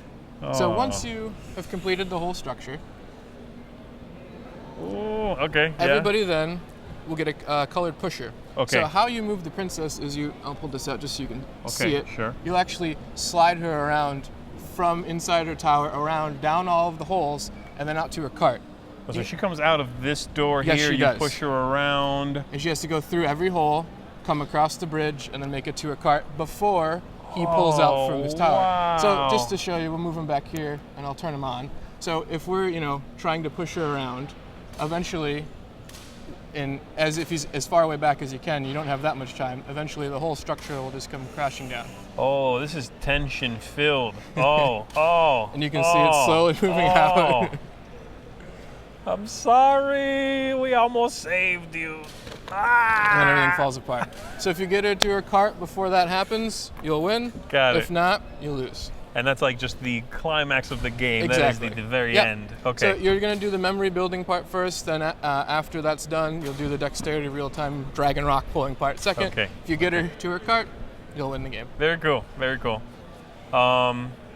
When is this going to be available? We have it here on a show special for $40. It retails for $45 normally. Okay, cool. And it's available on our website. Most of your local game stores and online markets should have it, if not now, within a few weeks. Okay, really cool. And is it 4 players, max 4 Yep, players? 4 players. You could probably play with more for the memory part, but there's only The 4 pushing push-root is- sticks. yeah, And right. I mean, if you maybe had another one or made your own popsicle stick, you could probably play with more. But Sure, 4 sure. players by default, 2 to 4. Very nice. Takes Awesome. about 15 minutes. Maybe less if you lose quickly. Yeah. I would probably take very, very few minutes. All right, cool. And so we're going to push this out of the way right now. Oh, the princess. And we're going to take a look at this one here. Oh, wait. Let me scoot those over. There you go. Rhino Hero Super Battle, which is in the Rhino Hero line, of course, but its own game, something Yes, brand new. It's this only the second game in the Rhino Hero line. So Rhino Okay. Hero, the original, came out a while ago, and there hasn't been a new version of it in quite some time. Mm-hmm. So this is that. So for setup, everybody is a big box Rhino Hero Yes. too. Everybody's gonna get to choose a character. Okay, cool. So there's Rhino here making his debut from the original game. Draft Boy, Batgwin, which is what the theme that I'm rocking. What's his name? Batgwin. It's kind of he's a crime-fighting So like penguin. Penguin, Batgwin. Yes, Yeah, exactly. I love it. And then Big E. So everybody will choose their character. Okay. You can set the board up however you'd like. So you can set it in an L, set it like this. These are also two-sided for easy is yellow, difficult is red. Okay. So the object of the game, much like the regular Rhino Hero, is to be the tallest on the tower. But in regular Rhino Hero, you're just trying to not knock the tower over and get rid of all your cards. In this one, Yeah. you're actually trying to be the highest in the structure. Whoever's the current highest will get this cool little badge. Okay. If you're holding the badge when the tower collapses, you'll win the game. Unless you're the person that knocked it over, then everybody else wins the game. Got it. So everybody's going to have a hand of 3 floor cards. There's a couple things on each floor card. There's walls. So green are short walls. These are the same walls from the original Rhino Hero game. Yellow are tall walls. So these are twice the height of the short walls. Okay. And spider monkeys are spider monkeys. So on my turn, I would pick a floor I want to play. Okay. I would gather up all of the pieces for that floor. Which are listed right there. Yep. Yeah. If I'm building on the base, I have to have my walls touching inside one of the circles. Okay. I can cross over multiple areas though, so I'm not restricted to placing in just one area. Got it. Your floor has to go across all of the wall tiles that you placed. Okay. And then your spider monkey would have to go on the floor that you placed. Got it. You would then roll this die. If I got a positive number, I could move up onto the floor. If I got a negative number, I'd move down, and if I got a 0, I would stay where I am. Okay. So in this case, let's just say I moved up. I now have the highest. I'll get the coin. Turn would pass to you. So if I did this, for example, I would get two talls. tall towers. Yep. And I could put them anywhere. You can also put them on my floor. There's no restriction when you're placing on other people's floors where the walls can go. Okay. But yeah, let's say you do that. So I did this, I do that. You'd roll and the then die. I roll the die. You get And a I 2. move up 2. So now, if I'm 1, down 2. here, right, and of course I am Batgwin. Yes. I would go Of course. 1, 2. Yes, and you can move across floors like that. Floors are always looked at from the side, so this would be considered floor 1, this would be considered floor 2. If there are Excellent. multiple floor 1s, then there's multiple floor 1s. Okay. So then you would have the coin. You'd be the Yes. highest. Let's just say that you landed down on here. This would cause a super battle to happen. Okay. You can never have more than one superhero on the same floor plane, so the whole thing across. All right. Whoever moved in gets the red die, they're the attacker. Okay. Whoever was there gets the yellow die, they're the defender. We both roll. I rolled a 6. So I would get pushed down. Ha ha! This could trigger another fight if there were multiple floors underneath me and there was another player on the floor. Right. So you would just play that way until somebody knocks the tower over, or until you run out of cards, but that's very unlikely. I've never seen that happen. And whoever has the coin at the end wins the game. Very nice, yeah. And this is actually one I've played already. Yes. We were talking about that, and I just had an absolute blast. Yeah. This one is going to go over well with kids, but grown-ups, I think, are going to be able to get into this too. And it's crazy how, because I've played hundreds of games now with it, it's crazy how different the structures can be, because some get very wide, some get tall quickly, some people just go to one side or the other, and having the different sides you can play on, there's a ton of variety here. Very cool, very cool. And when is this going to be available? We'll have limited copies at Gen Con, and then after Gen Con, probably a month or two, it'll be hitting regular retail. Okay, excellent.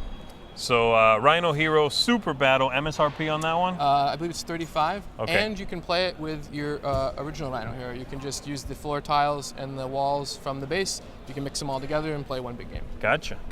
Very cool. All right, Bobby, thanks for coming by. Good talking to you. Yeah. All right, everybody, and thanks for tuning in. HABA, check them out. We're going to toss it over to the Q&A. Thanks for tuning in. See you soon.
See.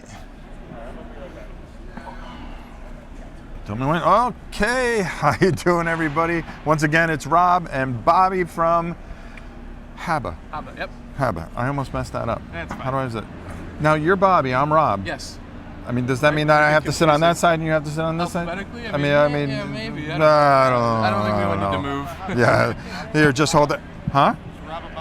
Rabba Baba, how are you? HABA Bobby. Baba. It all flows together. Okay, the first game that you got, that you showed us, the Dragon Tower. The Dragon Tower. The thing that everybody wanted to know is how durable is the dragon? Will He's really chunky plastic. The string won't break. Yeah, and nothing you can. like I believe you can actually open it and replace the string if you really need to. But we've played this copy, 50, 60 times. There's been nothing wrong. Oh, cool. Because you. So he has his wing actually controls the mechanism. So if you push the wing, I can pull it out real fast. Yeah, why not?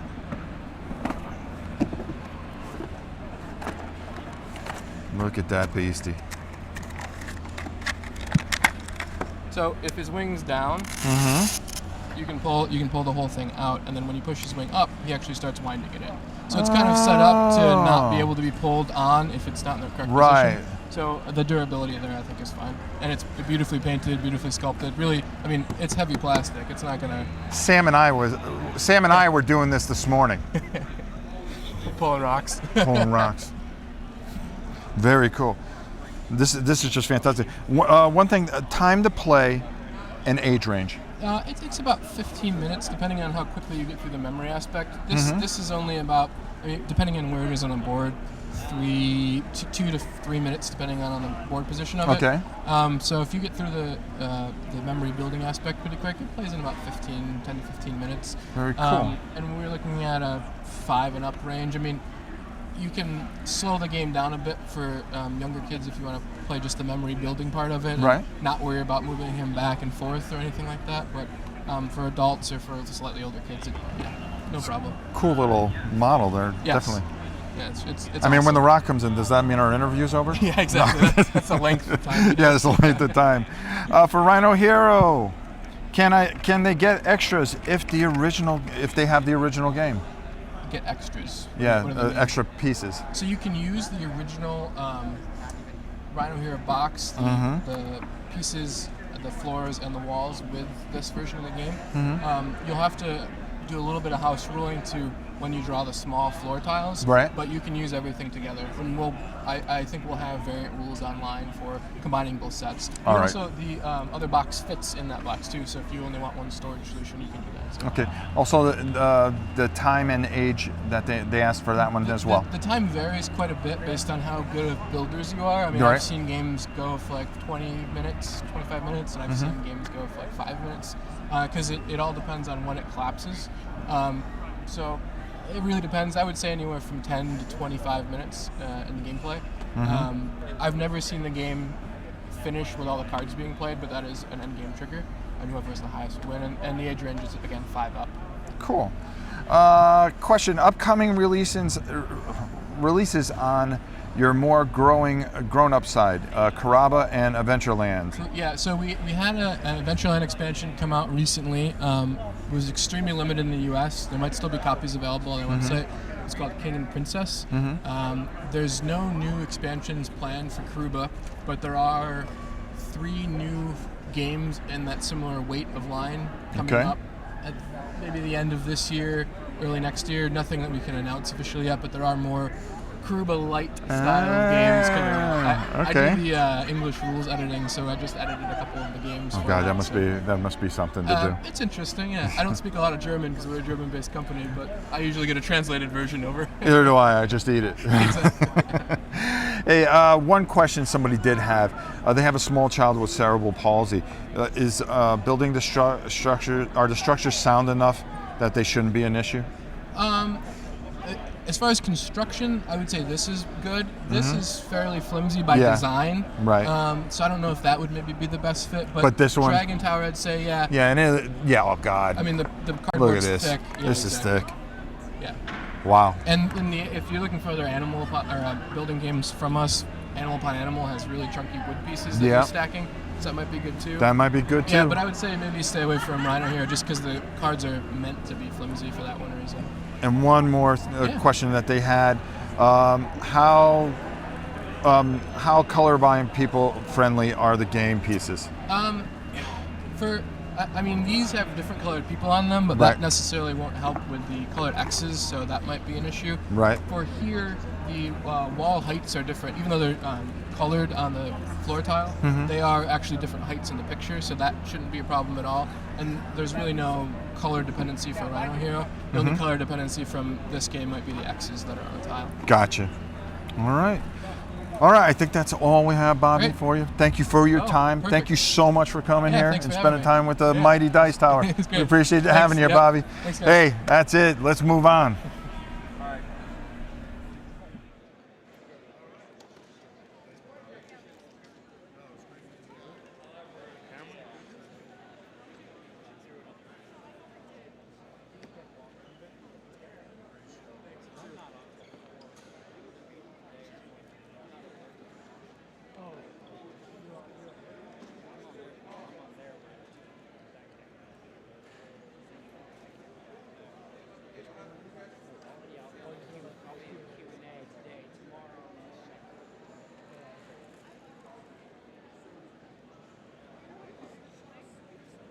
Watch the crumbs fall out of your mouth.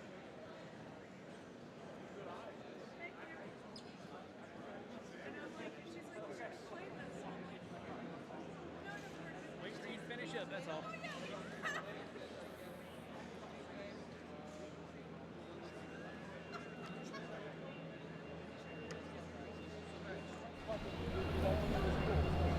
Hey folks, welcome back to the Origins Summer Preview 2017 with the Dice Tower. Today I'm here with Brandon from Renegade Games Publishing.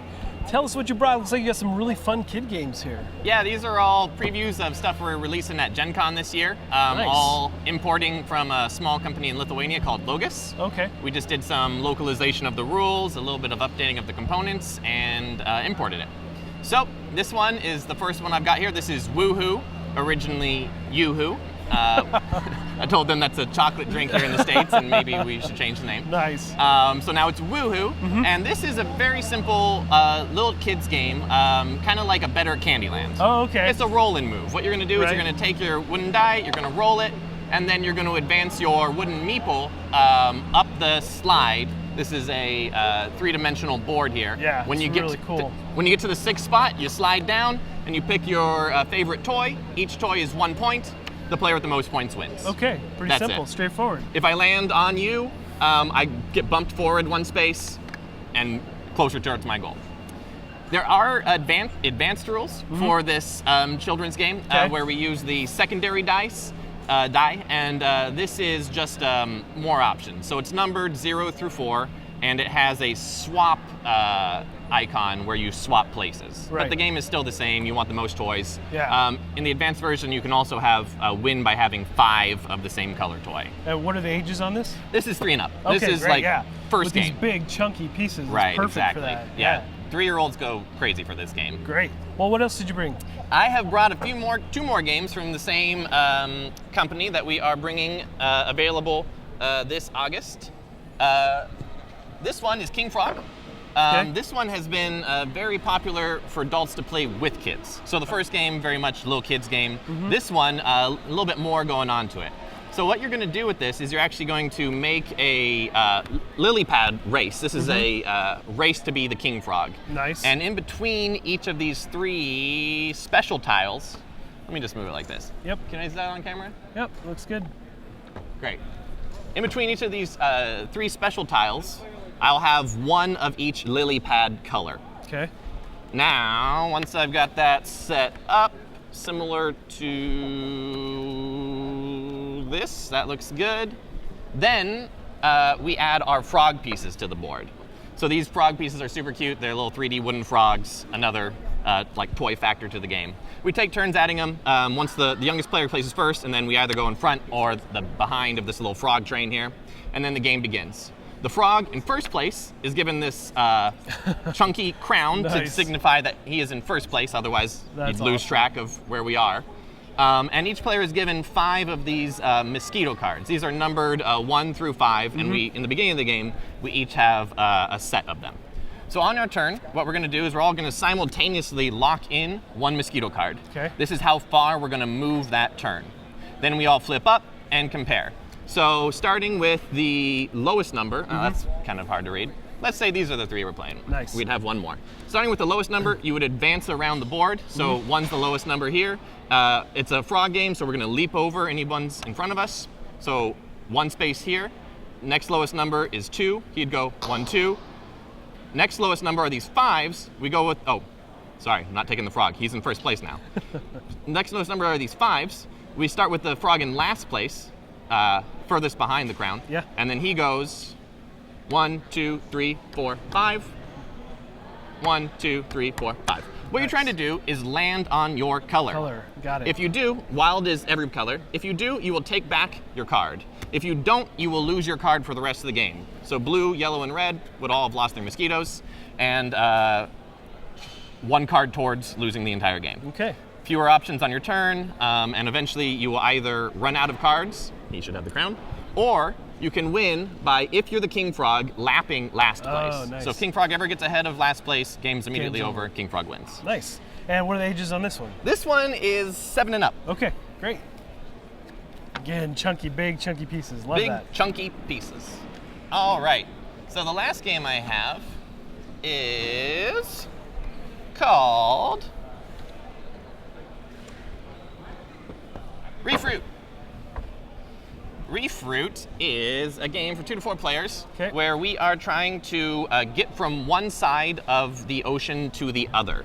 So there are a bunch of these predator fish that start on the opposite side, and then we have our own fish, each in our player colors. You can play with as many fish as you want to, 2 up to 4. There's 4 in each color. So once we've got this all set up, I don't know if you can see on the camera here, but there's a starting line that we're all starting behind, and a starting line that they're all starting behind. And you can have 3 predators, or you can have 4 if you want to. Now let's just finish setting this up a little bit more. That's a predator fish. Let's just say we had, and this is technically not the order I should be doing this in. Really, we should place 1 each in the starting line and then fill it in, but I'm just going through this quickly. So let's just say I need a red fish. Here we go. That's a setup. Okay. Well, technically there should be a blue one in the front line. Okay, great. So on your turn, what you're going to do is you're going to roll the dice, and you're going to get a fish color. Either one of the fish that is a player color, or the scary predator fish. Yes. Now, fish can only move forward, so we're never moving back, doesn't matter who you are. If you roll a predator fish, he can move either 1 space forward or 1 space up or down. If you roll a nice fish, he's going to move forward, or if he's your color, only if he's your color, you can move him up or forward. Gotcha. So if he's your opponent's color, he's only moving forward. If he's your color, he's moving forward, up, or down. Same with the predator, forward, up, or down. So we win either last fish color standing or first fish across the other side. Okay, great. And again, what are the ages on this one? This one, I think we have 6 and up, 5 and up. 5 and up. Oh, great. Okay, well, thanks so much for stopping by today. Thank you, Brandon. It was good to see you. All right, folks, stay tuned for more coverage from the Dice Tower. Did it. That's it. Nice. Yep.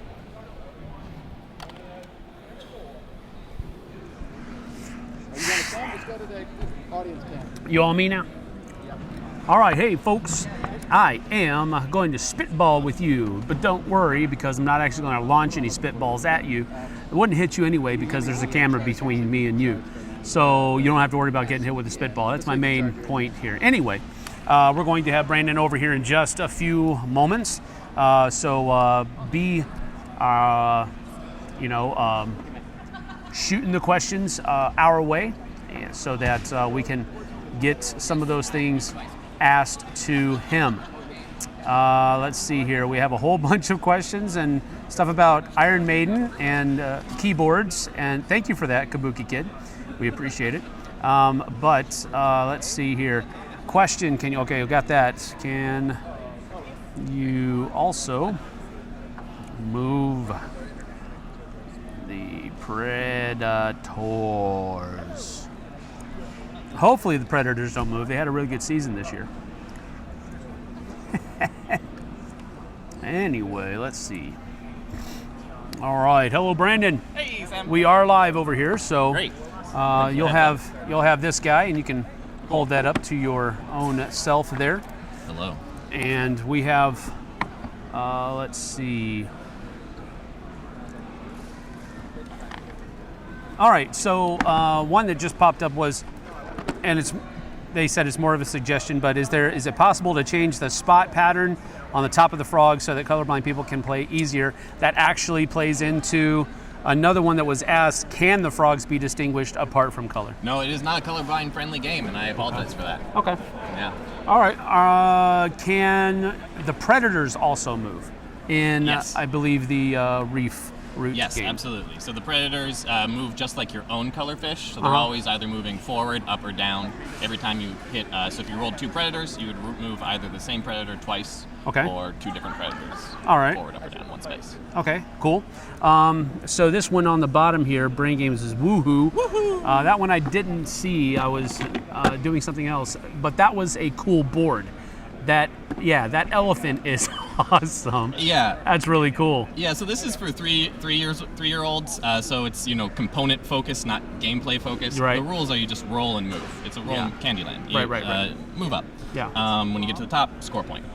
But for 3-year-olds, it's a great way to just learn how to follow rules and engage with the tabletop and your family. Yeah, that is a cool thing. Now, with Brain Games, this is my question. Yes. I'm noticing a lot of animal-centric games. Yes. I mean, with Ice Cool and Yeah, sure. Is that a design choice that they're making, or? Absolutely. So, well, one, kids like animals, but two, because we are based in the Baltics and have a very large international presence, animals are more universal. Right. For they have a more global appeal. So yeah, we are very much focused on animals. Okay, Yeah. that's cool.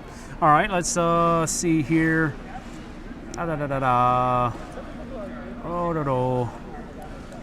Any expansions for Ice School coming out? Haha, yes. You had to know that was coming. Yeah, there are expansions. We have the first thing that we're doing is promo stuff. We got the Dice Tower promo cards for your Kickstarter. We'll have a few more of those at Gen Con this year. Okay. We won't have a physical expansion this year, at Gen Con at least. We are working on it. It's coming. Essen? We are working on it. All right. So now you just came on with Brain Games. Yes. How has your experience at the con been so far? I know it hasn't really started yet, but I mean setup and all that good stuff. Yeah, it's great. This is we're still in our first year in the United States. We came at Gen Con. I'm just sort of floating around playing games here, showing them off, getting people excited. Yeah. So Gen Con will mark our 1-year anniversary, and it's going to be great. Yeah, that's cool. You guys really came on with the splash with Ice Cool, and no pun intended, but I mean that really hit the market hard. Yeah, I love it. Yeah, it's an amazing game. It just spans so many different age groups. Yeah. And it's really cool there. Let's see, prices and where to buy on these. So Gen Con should be the first time they're available. I don't know about distribution. We're trying to hit basically the same time in stores. Okay. And they're all in the $20 range. I think King Frog is 20 and these are like 22, but they're all less than 25. Okay. I don't have the MSRPs on the top of my head right now. No, that's fine. But August, available in August and less than $25 each. Okay. Cool. That's $25. All right, that's good. And that's about it. Cool. That's about it. We thank you for stopping by, and we appreciate it. Really. Sounds good. Very good. Sam. Thanks so much, Brandon. Take care, man.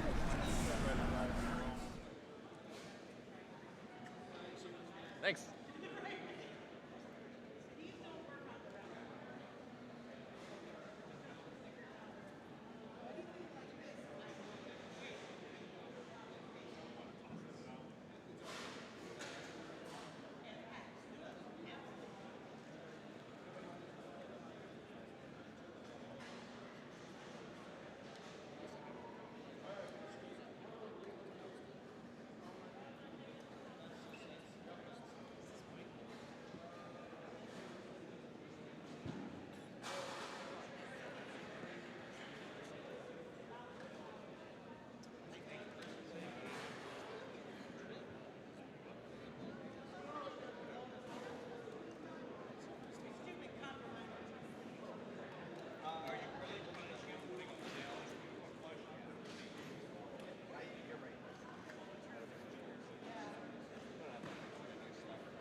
No problem. Thursday? Do you mind if I just work with a couple minutes here? Okay, thank you.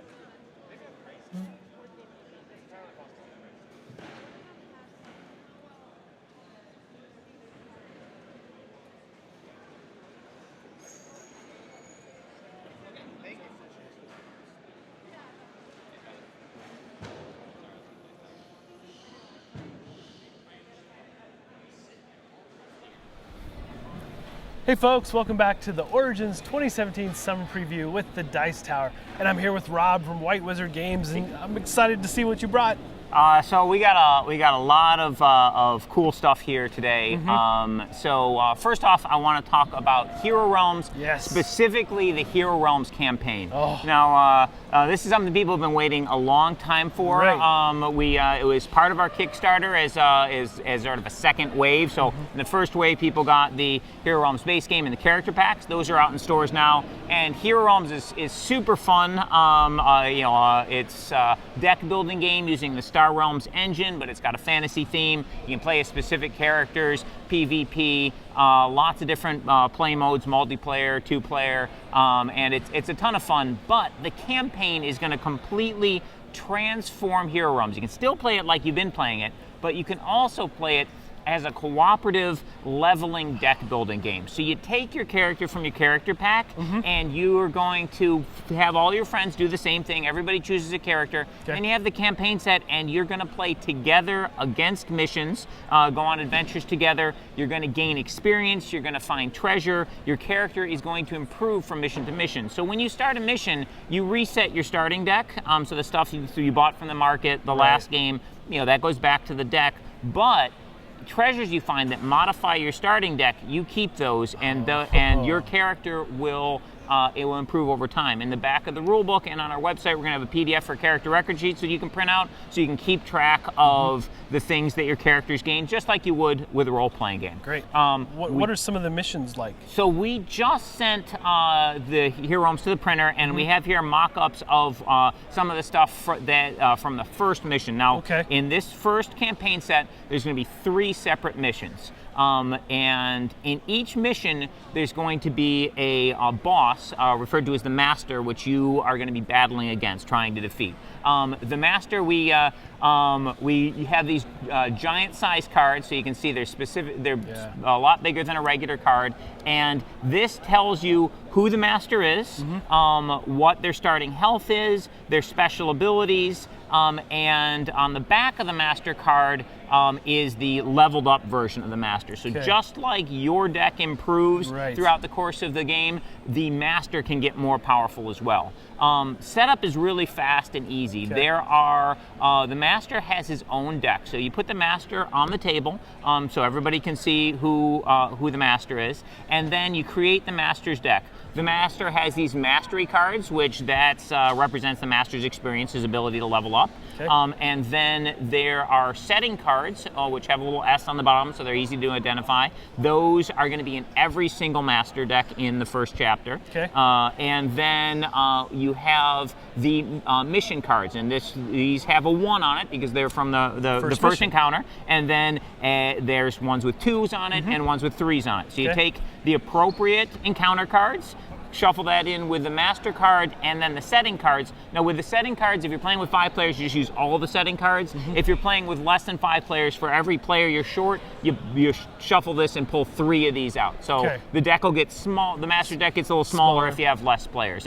And you can play by yourself, one person versus the game, or you can play with 2, 3, 4, 5. That's great. And you shuffle these up every turn. Before the player goes, you flip the top card over out of the Master's deck. If it's a minion, it goes in front of that player, and that minion is battling that player and will attack them directly. Some minions say elite on them. If it's an elite minion, it goes next to the Master and it'll attack that player, but then on the next player's turn, it attacks that player and the other player. So the elite minions are really nasty. They hit everybody in the party, so you really want to take those out if you can. And there are also events that will come up.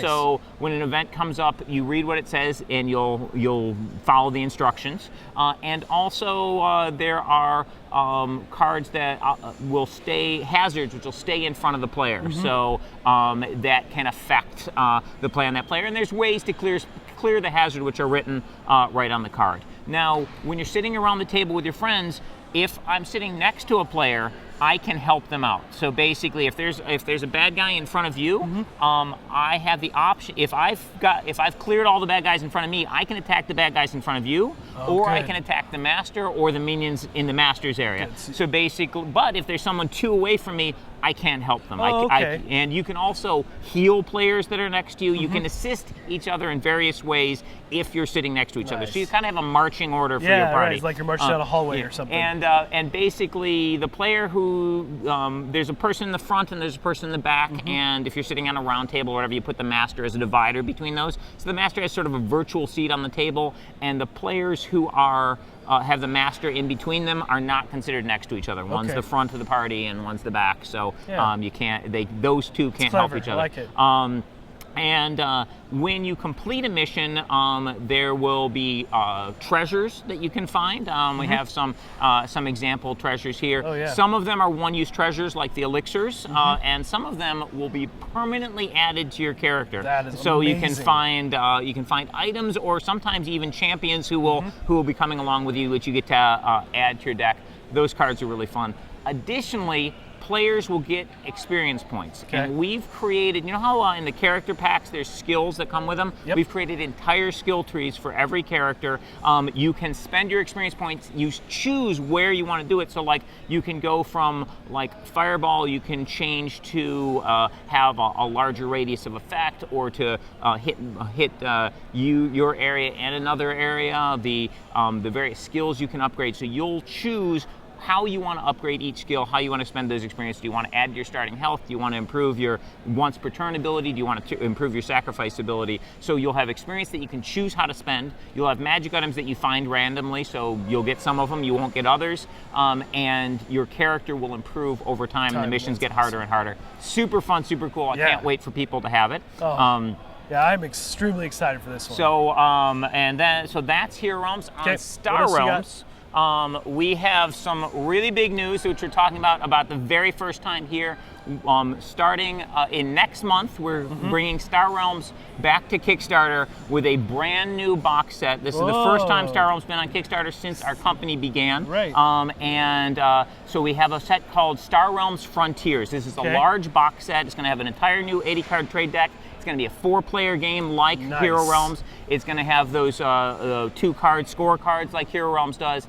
And as you can see, we've got beautiful artwork for the set. Absolutely. There's a new mechanic in the set where some cards have loyalty to a faction, so they will have, in addition to a regular ally ability, they have an ability that can, in order to trigger it, you need 2 cards of that faction out.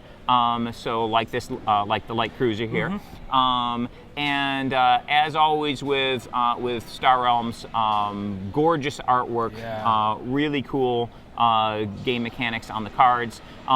And this Kickstarter has lots of cool extras and exclusives for our longtime fans. So definitely check it out. That's going to be next month. 7/11 at 11 a.m. is when we're firing off that Kickstarter. Perfect. And then that brings us to Epic Card Game. We have a new set, a new 60-card set coming out this fall for Epic. It's called Epic Pantheon, and lots of exciting new cards and new mechanics in that set. We're going to have some images up on Board Game Geek a little later, but you can see the artwork here.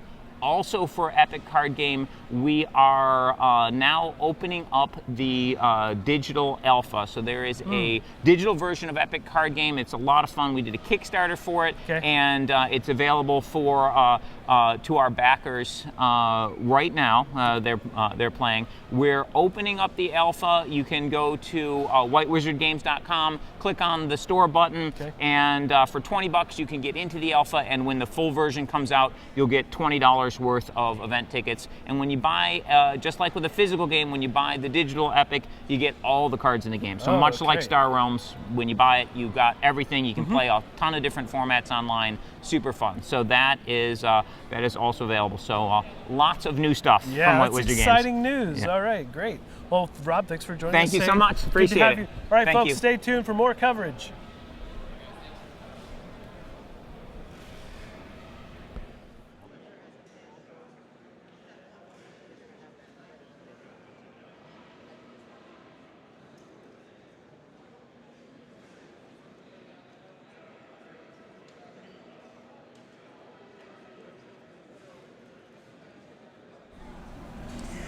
Hey folks, we're going to have Rob come on over here in just a few moments for the new for your questions. There's quite a bit of them for that Hero Realms. So if you have anything else about the Epic card game, the questions for that one, hit those up as well, and we'll be getting to those as well. So there you have it. Let's see. Okay, pledge levels. Okay.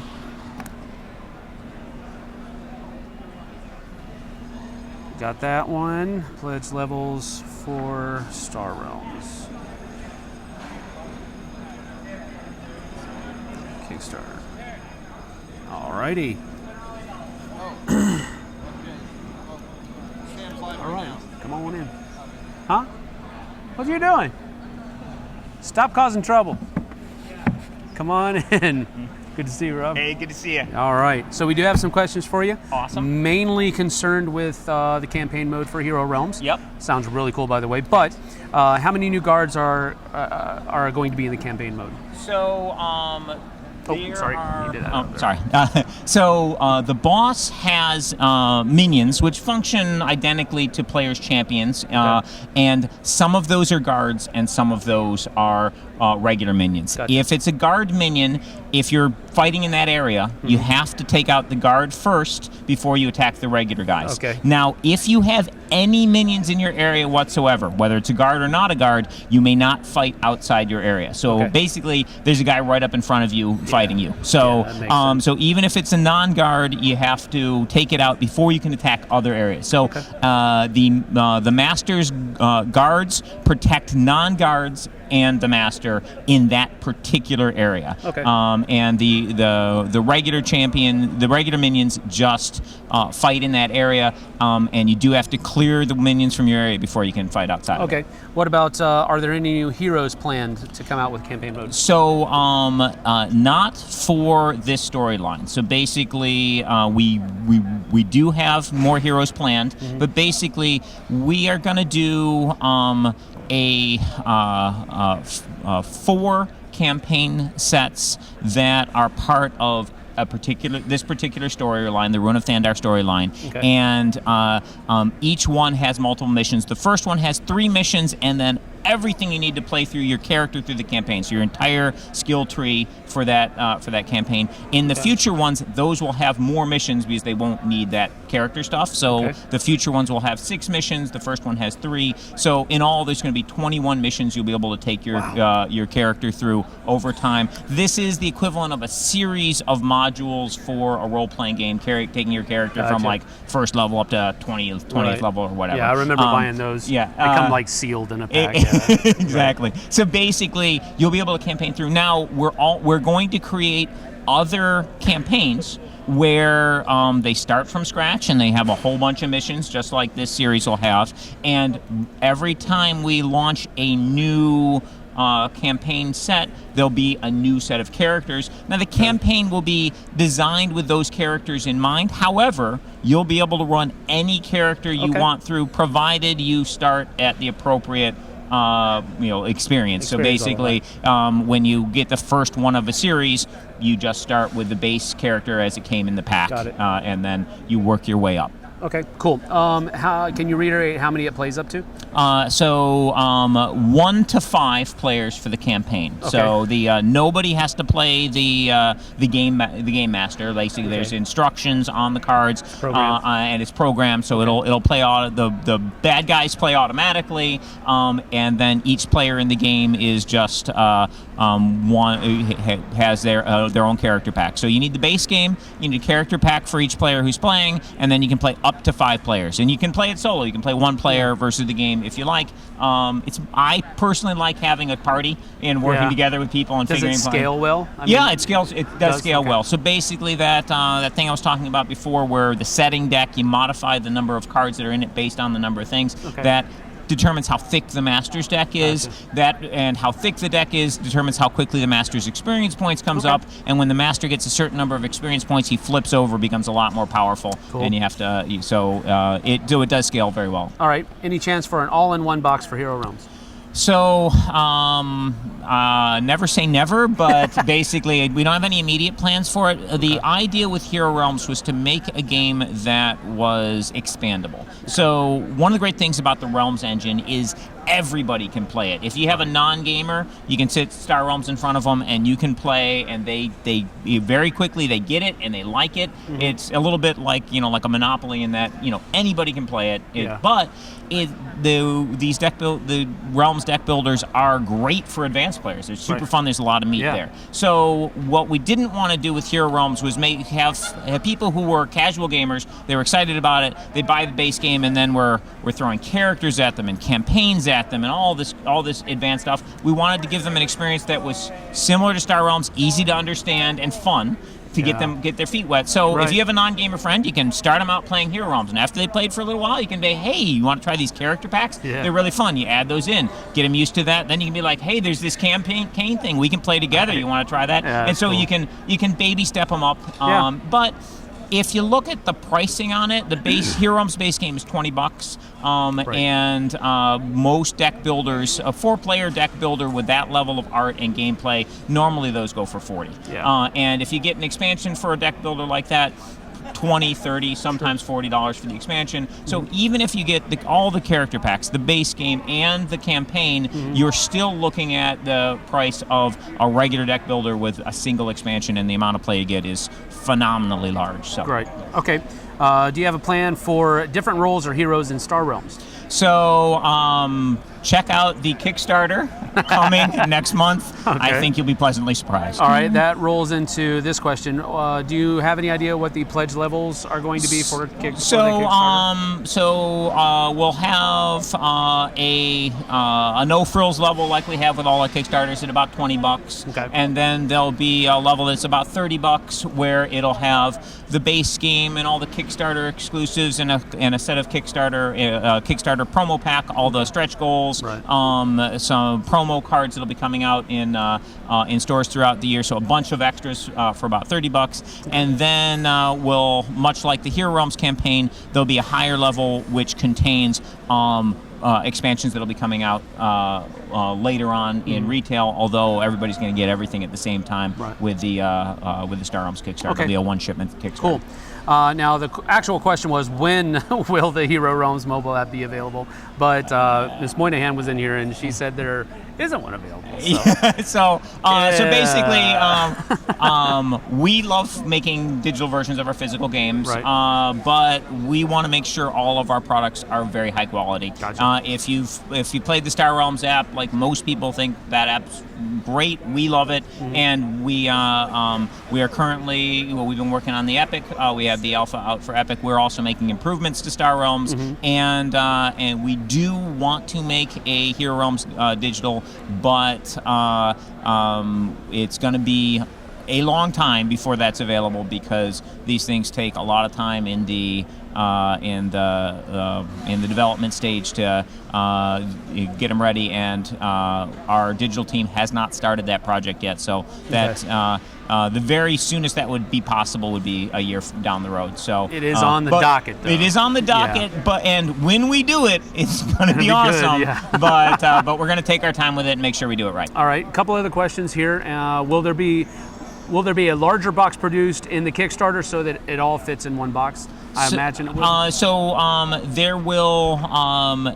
There will definitely be an accessory available down the road. Whether or not it's part of the Kickstarter, we're still working on the logistics for. One of the issues with Kickstarter is you have to make sure that all the materials are ready at the same time to ship out, and that the shipping prices don't jump too high for the backers. So we're gonna, much like there are larger box sets for Hero Realms and for Star Realms available, there will eventually be ones for this for the new Star Realms set. Whether or not that's available in the Kickstarter, we know people want it, so we're going to try, but it'll depend on some logistics. Okay. Will the new Star Realms have starting decks like Hero Realms? I think we already kind of mentioned that, but so check out the Kickstarter. I don't want to spoil too much right now, but there's some very cool stuff in there. All right, very cool. And I think that's about it. What's the release date for the campaign? That's the last one. Okay, so I don't have an exact date yet because the files are at the printer and there's issues on how long that takes. We don't have a solid date for when that's going to ship, and then there's customs, etc. I can say fall for retail, and we're going to airship the product for people who backed on the Kickstarter. Okay. So that'll come a month or two before it's available in stores. Our Kickstarter backers will get it. So probably early fall for Kickstarter backers and late fall, Christmas time for retail. Okay, there you have it. Well, thanks so much for joining us again. Thank you. We appreciate it. And okay, he's going to come in. I am going to be displaced, apparently. But we appreciate White Wizard Games for stopping by. And thank you guys for all the nice questions. We do appreciate that. It makes my job a lot easier, and of course it makes it more interesting from them. We now have the illustrious Tom Vasil joining us. Hey! And so what have you been doing all morning, sir? Troubleshooting mostly. It's been a bit of a rocky start, as you saw, as our internet fading in and out at the beginning, but we should have it running pretty smoothly. Derek is doing a fantastic job. I hope you like our switching back and forth. So we're going to be shutting our feed down now. The guys are going to lunch, and we'll be starting up again at 1 p.m. Eastern Standard Time. So that's about an hour or so from now. So we'll see you guys hour and a half. Then.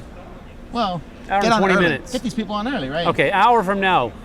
We'll shut it down at never mind. That was starting stupid. with CGE. So CGE is going to show off some of their new stuff. So we'll see you guys back then. Thank you, Sam, and of course everybody else here helping. Thanks to Derek running everything. Until next time, you've been watching Dice Tower Live. See ya. Thanks so much for watching the Dice Tower videos. Find more great videos and reviews, as well as our top-rated audio podcast at Dicetower.com. You can also find other great shows at Dicetowernetwork.com. I'm Eric Summerer, and you've been watching The Dice Tower. The Dice Tower is sponsored by Cool Stuff Inc., where you can find great games for great prices. Cool stuff in stock. Check them out at CoolStuffInc.com.